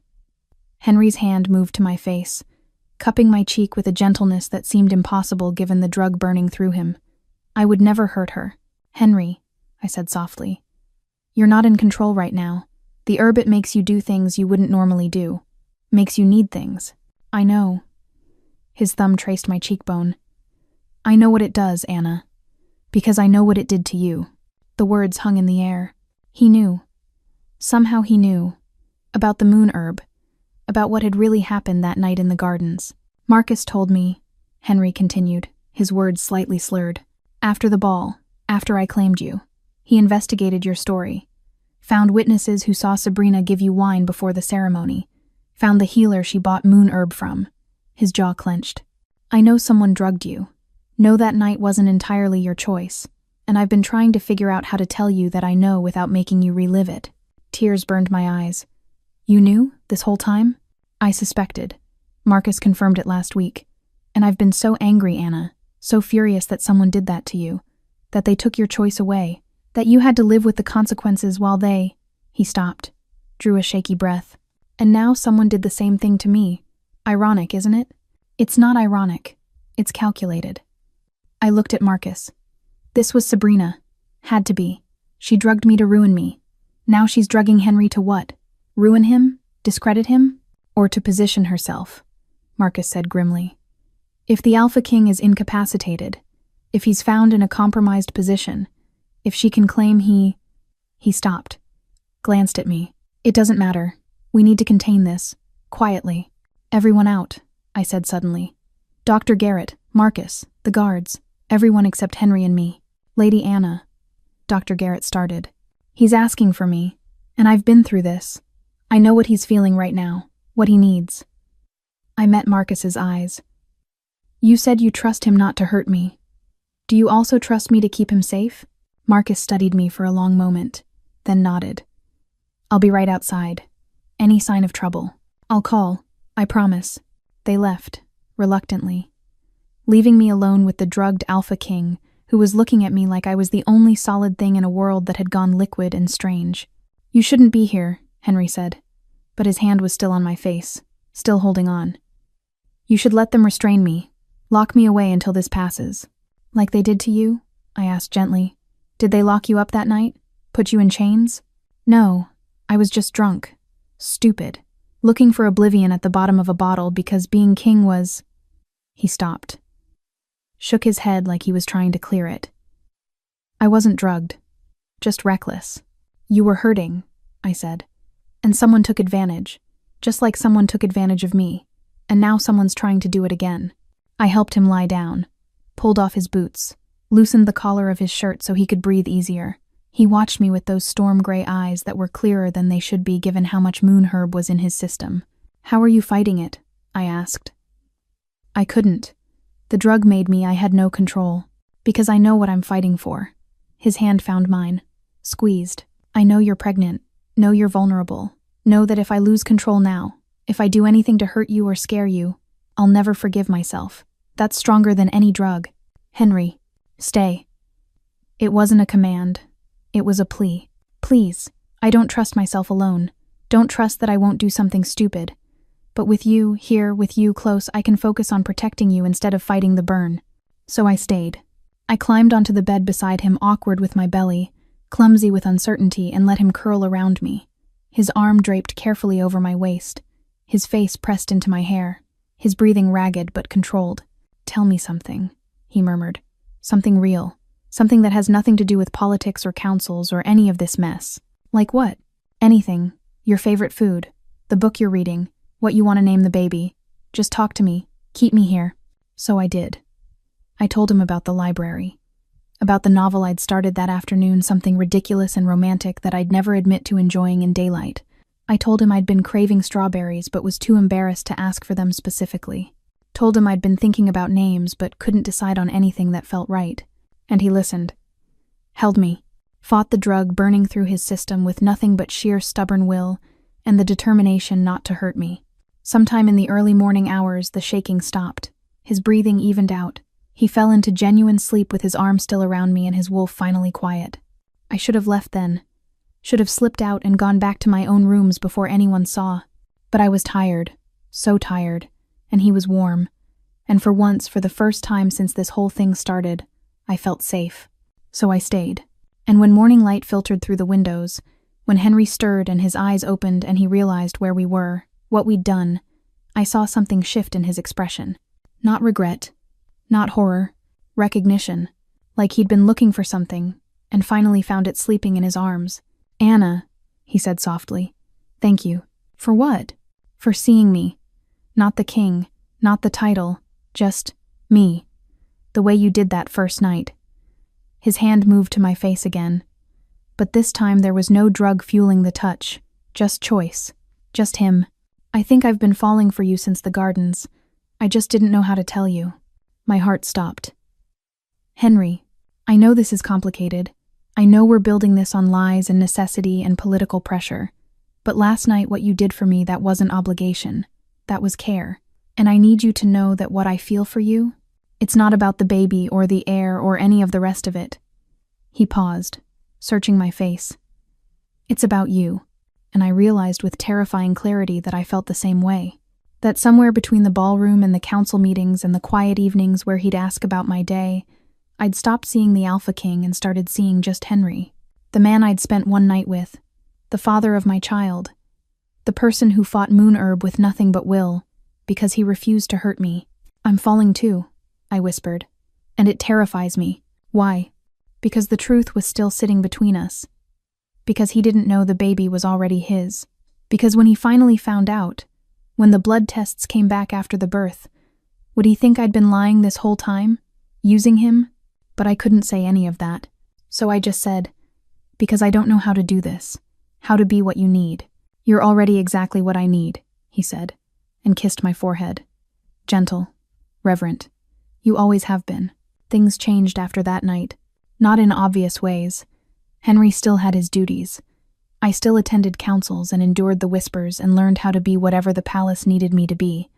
But there was something different between us now. Something warmer, more real.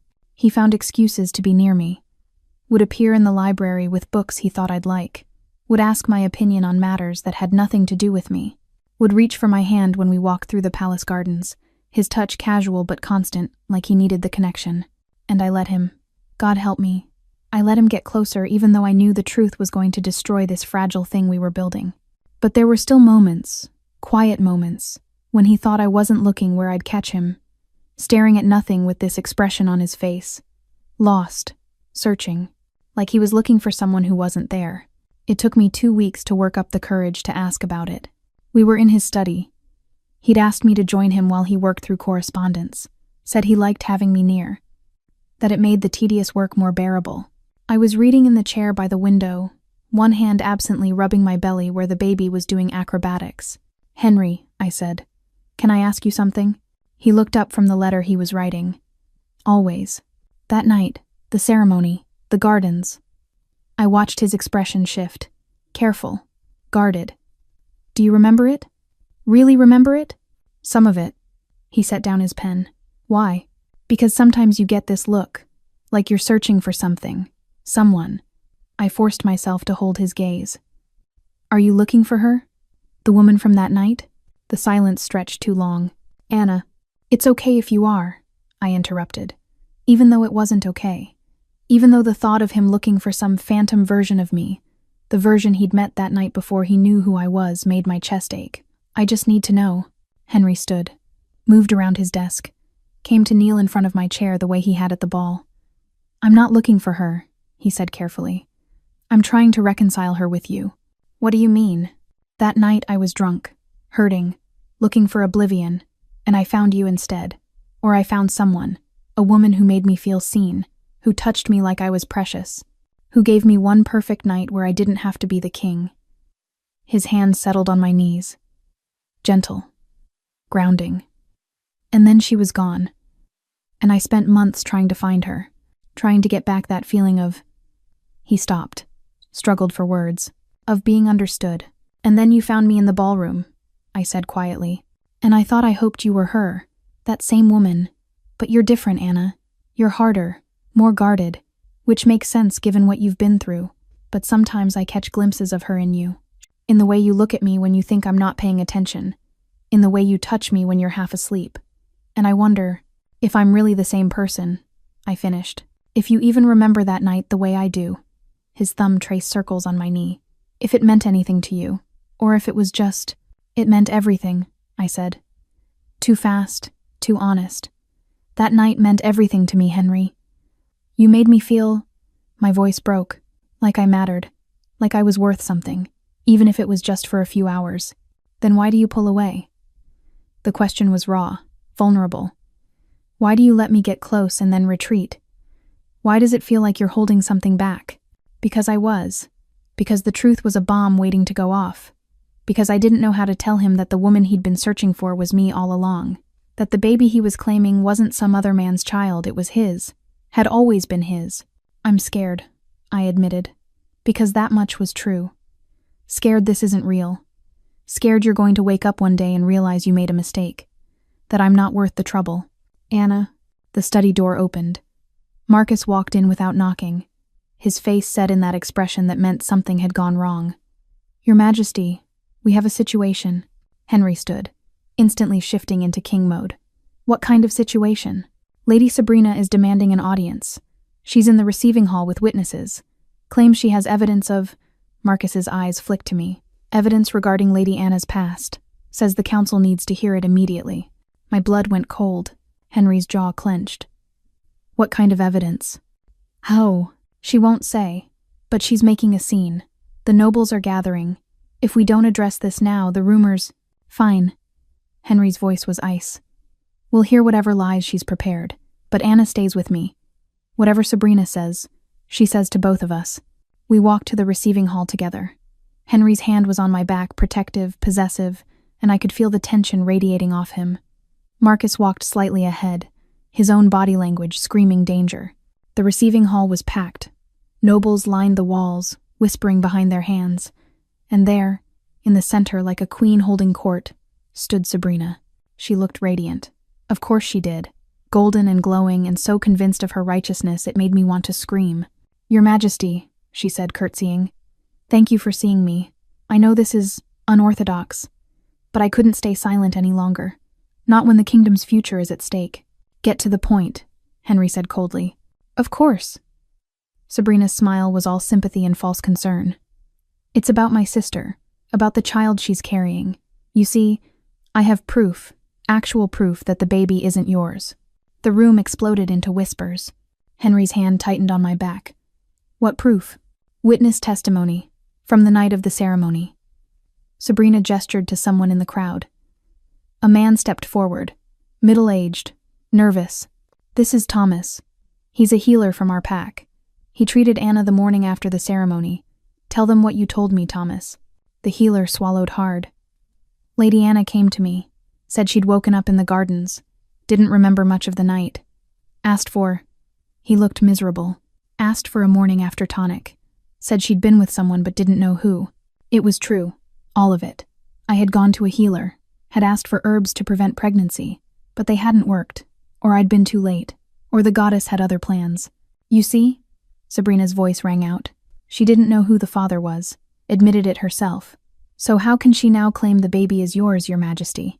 How convenient that she discovered the father's identity only after you offered protection."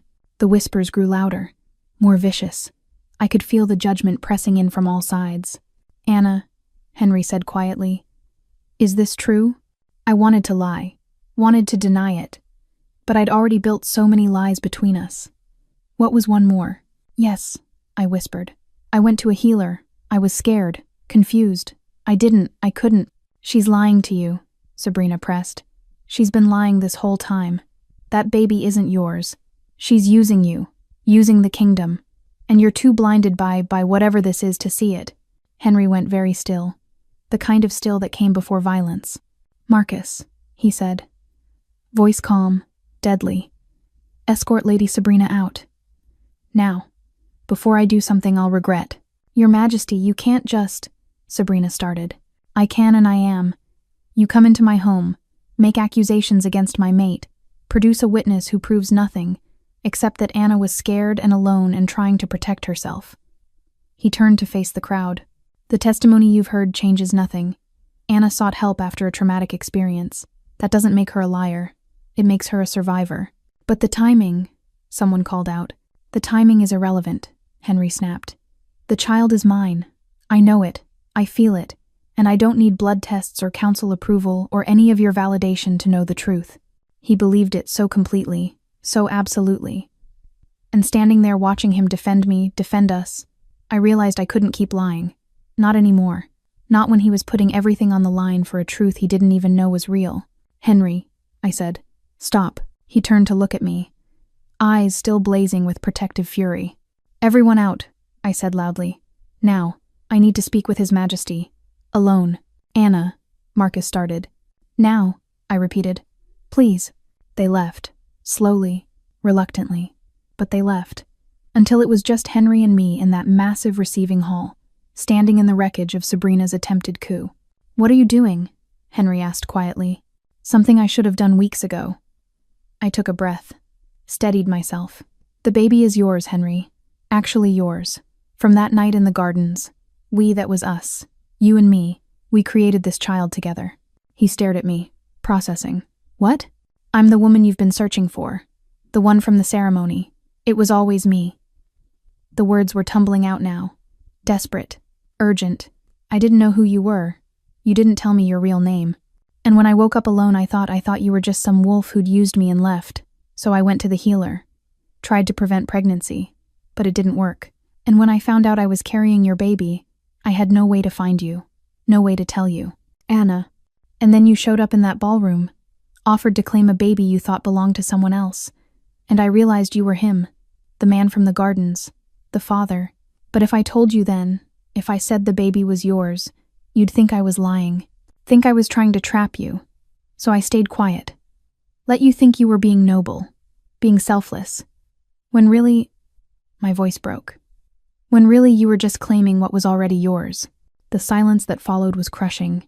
Henry's face had gone pale. You're telling me this whole time the baby I've been claiming as a lie is actually yours. Yes, I'm sorry. I'm so sorry I didn't tell you sooner. I was scared and stupid, and I pressed my hand to my belly. I thought keeping the secret would protect both of us. But it's just been hurting you, making you doubt, making you search for someone who was right in front of you all along. He moved suddenly, crossed the space between us in 3 strides. His hands came up to frame my face, tilting it up so I had to look at him. Say it again, he demanded. Tell me again. The baby is yours. We made this baby together that night in the gardens. You're the father, the real father, not the pretend one. He kissed me, hard, desperate, his mouth claiming mine with an intensity that stole my breath and made my knees weak. His hands slid into my hair, holding me steady while he kissed me like I was air, and he'd been drowning. And I kissed him back, because I'd been wanting this for weeks, months, since that first night when he'd made me feel seen, since the ballroom when he'd offered salvation, since every quiet moment when he'd proven he was more than his crown. When he finally pulled back, we were both breathing hard. Mine, he said roughly. The baby is mine. You're mine. This whole time. He laughed, sharp and disbelieving. God, Anna, do you have any idea how long I've been looking for you? 7 months, I whispered. Same as me. We're idiots, he said. But he was smiling. Really smiling. The kind of smile that transformed his whole face. Complete idiots who've been dancing around each other while the truth was right there. I'm sorry, I said again. I should have told you sooner. Should have trusted me. His forehead dropped to mine. But I understand why you didn't. I understand all of it, Anna, and none of it changes how I feel about you. How do you feel about me? Like I finally found something I didn't know I'd lost. His hands were gentle now, reverent. Like the goddess put you in my path twice and I'll be damned if I let you slip away again. I'm not going anywhere, I promised. Never again. He kissed me again.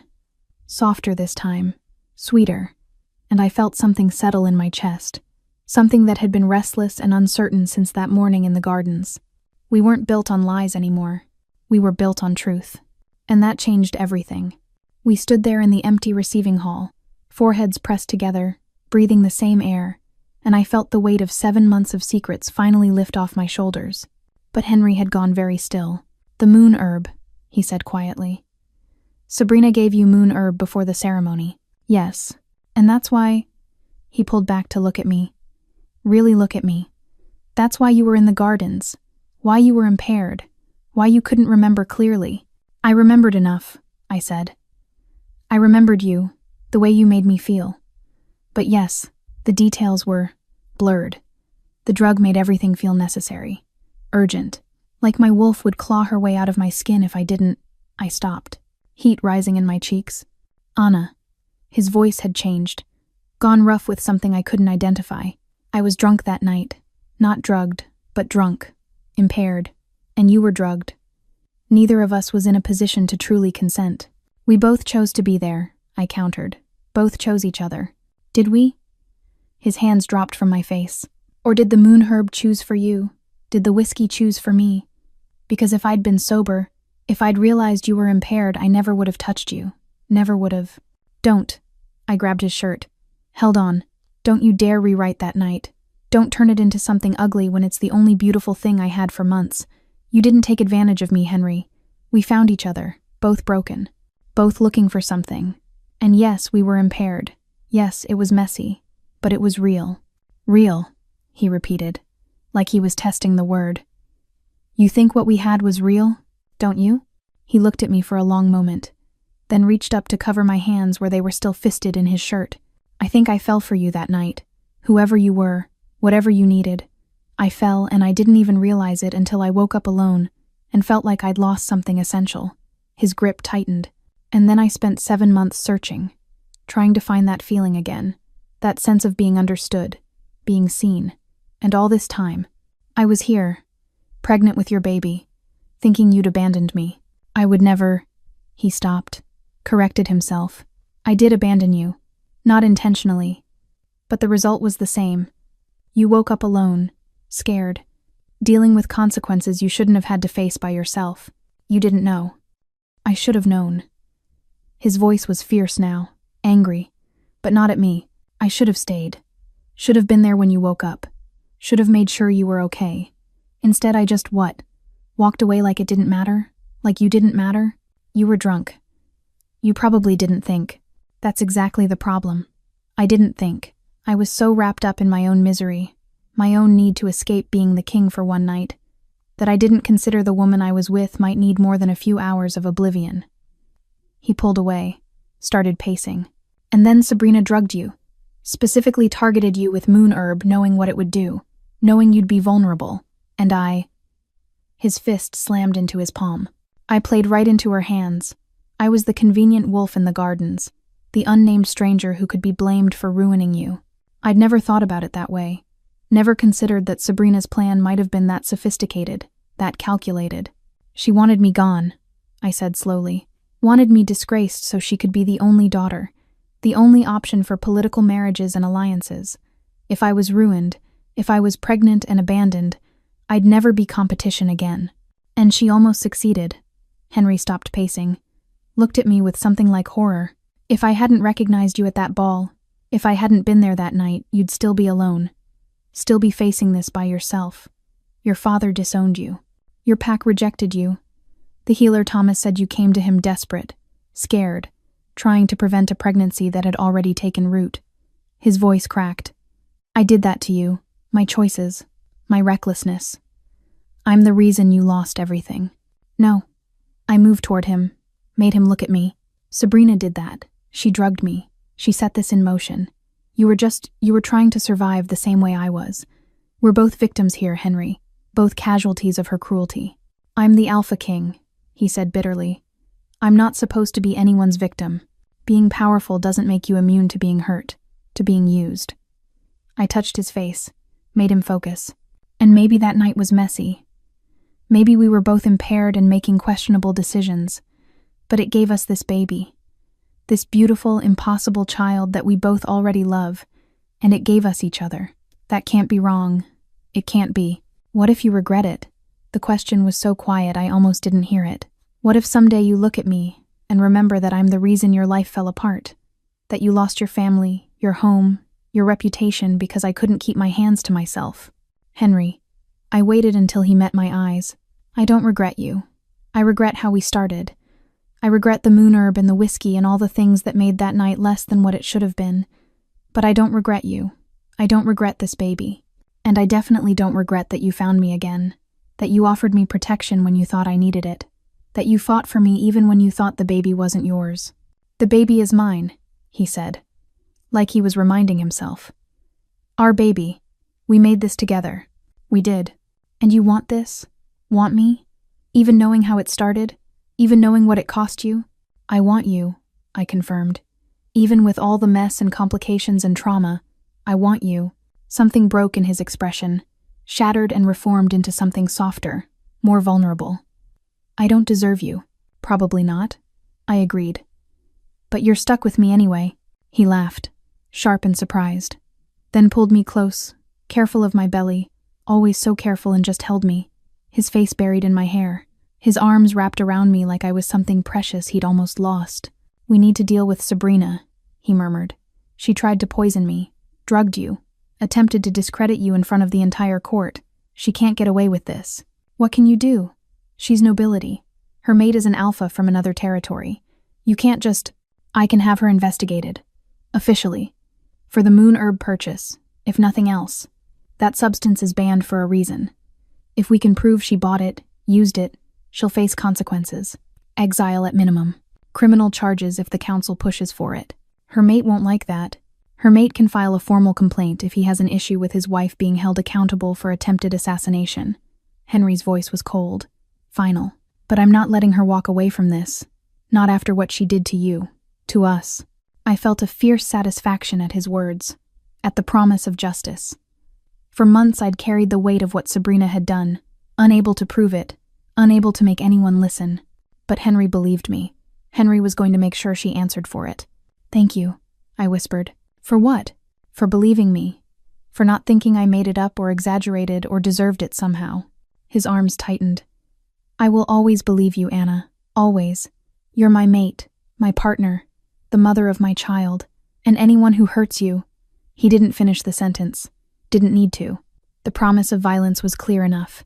We stood there for a long moment, just holding each other, processing everything that had been revealed, everything that had changed.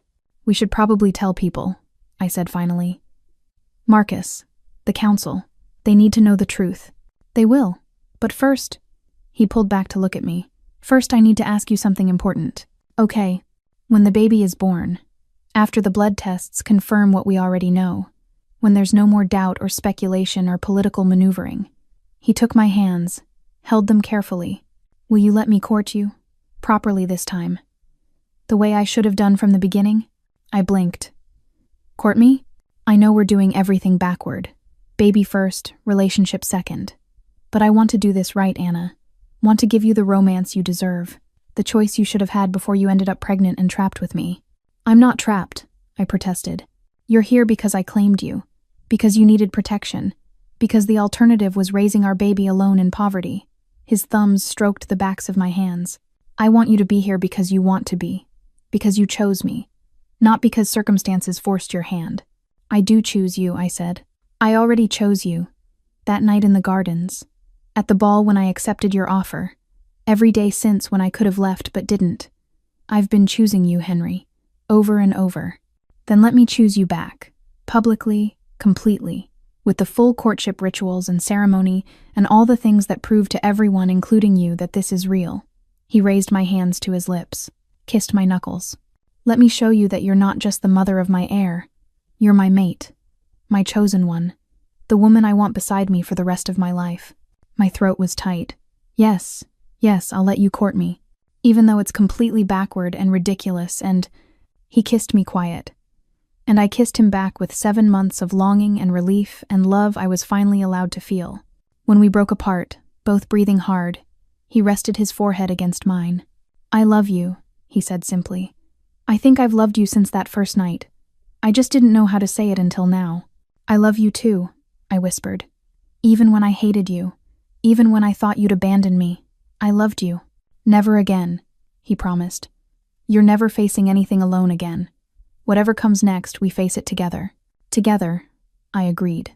And for the first time since I'd woken up in that garden, I believed it. We weren't built on lies anymore. We were built on truth. And truth, I was learning, was strong enough to weather any storm. The formal investigation into Sabrina took 3 days. 3 days of testimony from healers, merchants, pack members who'd witnessed things they'd been too afraid to report. 3 days of Marcus methodically building a case that even Sabrina's mate couldn't defend against. By the end of it, the evidence was undeniable. Sabrina had purchased moon herb from an illegal trader, had administered it to me with the explicit intent of causing my ruin, had attempted to do the same to Henry weeks later when her first plan hadn't destroyed me the way she'd hoped. The council had no choice but to act. Sabrina was stripped of her title. Her mating bond was dissolved. Her alpha mate wanted nothing to do with a woman who'd tried to poison a king. She was exiled from Packlands with nothing but the clothes on her back and a permanent mark on her record that would follow her wherever she tried to go. My father protested, tried to argue for leniency, but Henry was unmoved, cold, absolute. "Your daughter attempted to assassinate the Alpha King," he said in front of the full council. "She drugged and ruined her own sister out of jealousy. She's lucky exile is all she's facing. In previous generations, the punishment would have been execution." My father had no response to that. And my stepmother, she didn't even try to defend Sabrina, just sat there with her mouth pressed into a thin line, finally seeing her golden daughter for what she really was. I should have felt satisfaction, vindication, but mostly I just felt tired, sad, because this was my family. However broken, however toxic, they were still the people I'd grown up with, and watching them fracture completely was harder than I'd expected. Henry found me in the gardens the evening after Sabrina's sentencing. I was sitting on a stone bench, one hand on my belly where the baby was restless, the other holding the letter my father had sent. An apology. Too late and too little, but an apology nonetheless. "You okay?" Henry asked, settling beside me carefully. I don't know. I folded the letter. I thought I'd feel better, seeing Sabrina punished, getting justice, but I just feel empty. That's normal. His arm came around my shoulders. Warm, grounding. Closure doesn't always feel the way we expect it to. My father wants to reconcile. Says he realizes he was wrong, that he let his anger cloud his judgment. I laughed bitterly. 7 months too late. What do you want to do? I don't know. Part of me wants to forgive him, to have my father back, but another part, I pressed the letter against my chest. Another part remembers how it felt when he disowned me, when he chose Sabrina over me without even questioning her story. I don't know if I can trust him again. You don't have to decide right now, Henry said gently, or ever. Whatever you choose, I'll support it. If you want him in our lives, he can be. If you don't, he can't. Your choice. Your choice. Those words meant more than he probably realized. Henry, I said, can I ask you something? Always. If I hadn't been pregnant, if that night in the gardens had just been two wolves finding comfort in each other and nothing more, would you still want me? Or is this just about the baby? He was quiet for a moment, thinking, and I appreciated that he didn't rush to reassure me with easy lies. I can't separate you from the baby, he said finally, because the baby is part of you, part of us, part of what brought us back together. But, he turned to face me, if you'd walked into that ballroom not pregnant, just alone and hurting, and I'd recognized you as the woman from the gardens, yes, I still would have wanted you, still would have crossed that room, still would have offered you whatever protection or comfort or connection you'd let me give. You can't know that. I can, because I've been looking for you for 7 months, Anna. Not for a baby, not for an heir. For you, for the woman who made me feel like Henry instead of His Majesty, for the person who saw past the crown to the man underneath. His hand found my face, cupped my cheek. The baby is a gift, a miracle I didn't know I wanted. But you're the prize, the treasure. The thing I've been searching for without realizing it was you all along. Tears stung my eyes. I love you. I love you too. He kissed my forehead. Which is why we're going to do this properly. Starting tomorrow. Do what properly? Court you. The way you deserve. The way I should have done from the beginning. He pulled a small velvet box from his pocket. This is just the start. I stared at the box. Henry, open it. Inside was a ring. Simple silver band with a moonstone set in the center. Not ostentatious. Not the kind of royal jewelry that screamed wealth and power. Just beautiful. Personal. Perfect. It was my mother's, he said quietly. She gave it to my father during their courtship. Said the moonstone reminded her of the night they met under the full moon. I want you to have it. Not as a claim, not as a brand, but as a promise that I'm choosing you. Every day. For the rest of our lives. I couldn't speak. Could barely breathe. He took the ring from the box and slid it onto my finger. It fit perfectly. There's going to be a ceremony, he continued. A formal courtship announcement. In 2 weeks, after you've had time to rest and prepare, I'll present you to the kingdom not as my convenient solution or political necessity, but as my chosen mate. The woman I love. The future queen. Henry, I can't be. You already are, he interrupted. You've been attending councils, learning politics, standing beside me when I face the nobles. You're already my partner, Anna. This just makes it official. What if I'm terrible at it? What if I fail? Then we fail together. He took my hands. But I don't think you will. I've watched you, Anna. Watched you face down the council when they questioned you. Watched you endure gossip and judgment with more grace than most nobles show in their entire lives. Watched you protect our child even when it cost you everything. You're already stronger than half the queens in our history. That's a low bar, I said. But I was smiling. Couldn't help it. Maybe. But you clear it by miles. He pulled me closer. Say yes. Say you'll let me present you properly. Say you'll be my mate and my queen and my partner in everything. I looked down at the ring on my finger, at the moonstone catching the fading light, at the promise it represented. And I thought about that night in the gardens. 2 broken wolves finding each other in the darkness, making something beautiful out of pain and loneliness and desperate need. I thought about the ballroom. Henry crossing to me when everyone else had turned away, offering protection when he thought I was carrying another man's child. I thought about the weeks since, the gentle care, the fierce protection, The way he'd fought the moon herb with nothing but will because he refused to hurt me. The way he'd believed me about Sabrina. The way he'd chosen me. Over and over. Yes, I said. Yes, to all of it. The ceremony 2 weeks later was excessive, in the way all royal events were excessive. Flowers everywhere.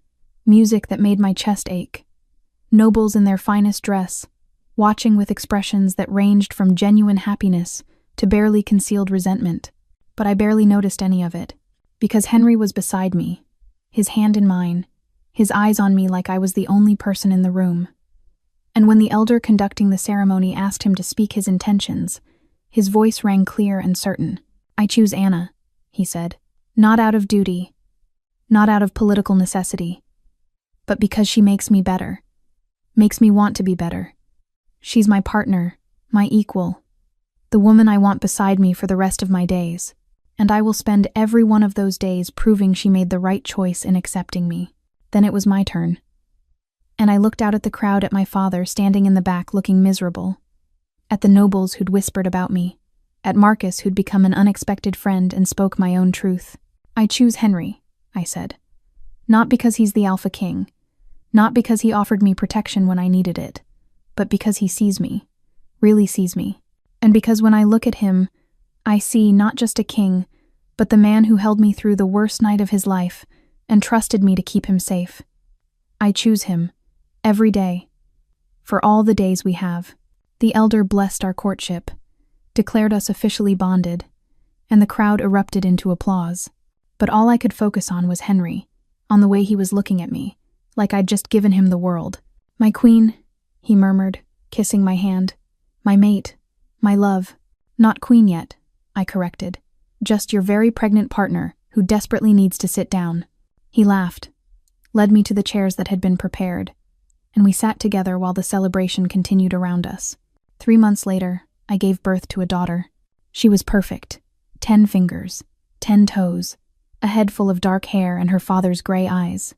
She came into the world screaming her displeasure and didn't stop until Henry held her, murmuring soft words in a language I didn't recognize. Ancient wolf tongue, the language of our ancestors. "What are you saying to her?" I asked, exhausted but happy. "I'm telling her she's loved, protected, that she's the future of our line and the best thing her father ever helped create." He looked at me. "What should we name her?" We'd discussed names, hundreds of them. But standing there looking at our daughter, our miracle, our proof that even the messiest beginnings could lead to something beautiful, only one felt right. "Luna," I said, "for the moon that brought us together." "Luna," Henry repeated, testing it, then smiling. "Perfect, just like her mother." The blood tests came back 3 days later, confirming what we already knew. Luna was Henry's biological daughter, the true heir to the Blackthorn line. The council had no choice but to accept it. Accept me, accept us. And when they formally crowned me as queen 6 months later, Luna sleeping peacefully in her father's arms while I wore a crown that felt too heavy and too right all at once, I looked out at the kingdom that had become mine and felt something settle in my chest. I wasn't the disgraced Omega anymore. I wasn't the convenient solution or the political necessity. I was the queen, the mate, the mother of the heir. I was chosen, and I had chosen back, and that was everything. Luna was 3 months old when I found Henry standing in the nursery at 2 a.m, holding a diaper like it was a bomb. "It has tabs," he said. "Not to me, just to the universe." "Why are there so many tabs?" I leaned against the doorframe, trying not to laugh. The Alpha King, ruler of 12 packs, commander of armies, completely defeated by infant clothing. "You put it under her," I said. "Then fasten the tabs on the sides." "I know that," he sounded offended. "I've done this before." "Have you?" "Yes. At least, I think I have." He looked down at Luna, who was lying on the changing table, making little cooing sounds and waving her fists. "You're making this harder than it needs to be, little moon." Luna blew a spit bubble at him. "See? She's mocking me. My own daughter is mocking me. She's 3 months old, Henry. She doesn't mock. She just exists and occasionally spits up on expensive clothes." "She spit up on Elder Cornelius last week," Henry said, and he sounded proud. Right in the middle of his speech about fiscal responsibility. Perfect timing. I did laugh then. because Cornelius had deserved it, had been droning on for 20 minutes about budget allocations while Luna squirmed in my arms. And then, perfect projectile accuracy, she decorated his formal robes with partially digested milk. Henry had barely hidden his grin during the resulting chaos. "You're stalling," I pointed out. "The diaper isn't going to put itself on. I'm strategizing. It's a diaper, not a battle plan. Everything is a battle plan if you think about it long enough." But he was moving now, carefully sliding the diaper under Luna, fastening the tabs with the intense concentration he usually reserved for treaty negotiations. "There, see? Perfect." It was on backward. "Henry." "What?" "The tabs go in the back." He stared down at his handiwork, then at me. "Are you sure?" "Very sure. This seems unnecessarily complicated." But he was already unfastening it, starting over. Luna kicked her legs helpfully, nearly catching him in the face. "I've commanded armies, Anna. Entire armies. Thousands of warriors who follow my every order. But this tiny human has me completely outsmarted. That's because warriors don't pee on you mid-change. Luna wouldn't. She did. Right then. Perfect timing. Again." Henry jumped back with a yelp that probably woke half the palace. "She did, she just—" "Welcome to parenthood," I said sweetly.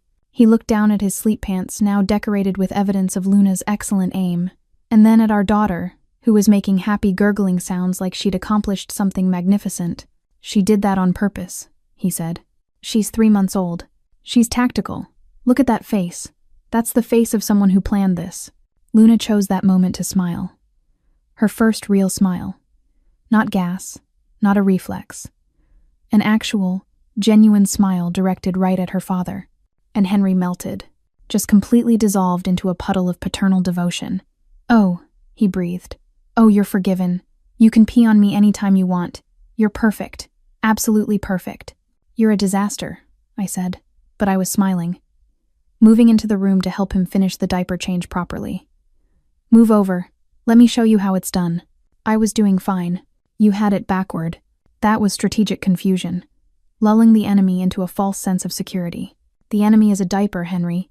A very complicated diaper with too many tabs and not enough instructions. We worked together, me guiding, him following with the kind of intense focus that made me fall in love with him all over again. Because this was the Alpha King. This powerful, capable man who ruled kingdoms and commanded respect from everyone he met. And he was learning how to change diapers at 2 a.m. with the same dedication he brought to everything else. "There," I said when Luna was clean and dry and dressed in fresh pajamas. "See? Not so hard. Easy for you to say. You're naturally gifted at this. I've had 3 months of practice.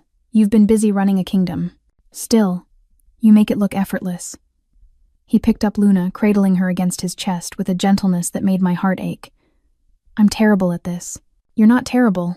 You're learning. There's a difference. Marcus says I'm hopeless. Marcus is an ass."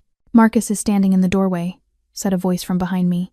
I turned to find Henry's beta leaning against the frame, arms crossed, looking far too amused for someone who should be sleeping. "What are you doing here?" Henry demanded. Heard the yelp of terror, came to investigate, found the mighty Alpha King being defeated by an infant. Marcus's grin widened. "This is the best entertainment I've had in months." "You're fired," Henry said. "You can't fire me. I'm essential. I'm the king. I can fire anyone. And yet here I am, still employed, still watching you struggle with basic infant care." Marcus moved into the room. "Here, let me show you how it's done." "I don't need—" But Marcus had already taken Luna from Henry's arms, had her changed and settled in record time with the efficiency of someone who actually knew what he was doing. "How?" Henry demanded. "How are you better at this than me?" 7 younger siblings, Marcus said, handing Luna back. "I was changing diapers before I could shift. Meanwhile, you were an only child raised by servants who did everything for you." "That's not—" Henry stopped. "Okay, that's fair. But still, you could have offered to help earlier instead of watching me suffer." "Where's the fun in that?" Marcus's expression softened slightly. "You're doing fine, Henry. Better than fine. Luna adores you. Anna adores you. You're just not good with the practical stuff yet." "Yet," Henry repeated.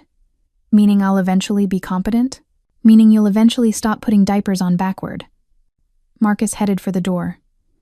"Probably. Maybe. The odds are at least 30%.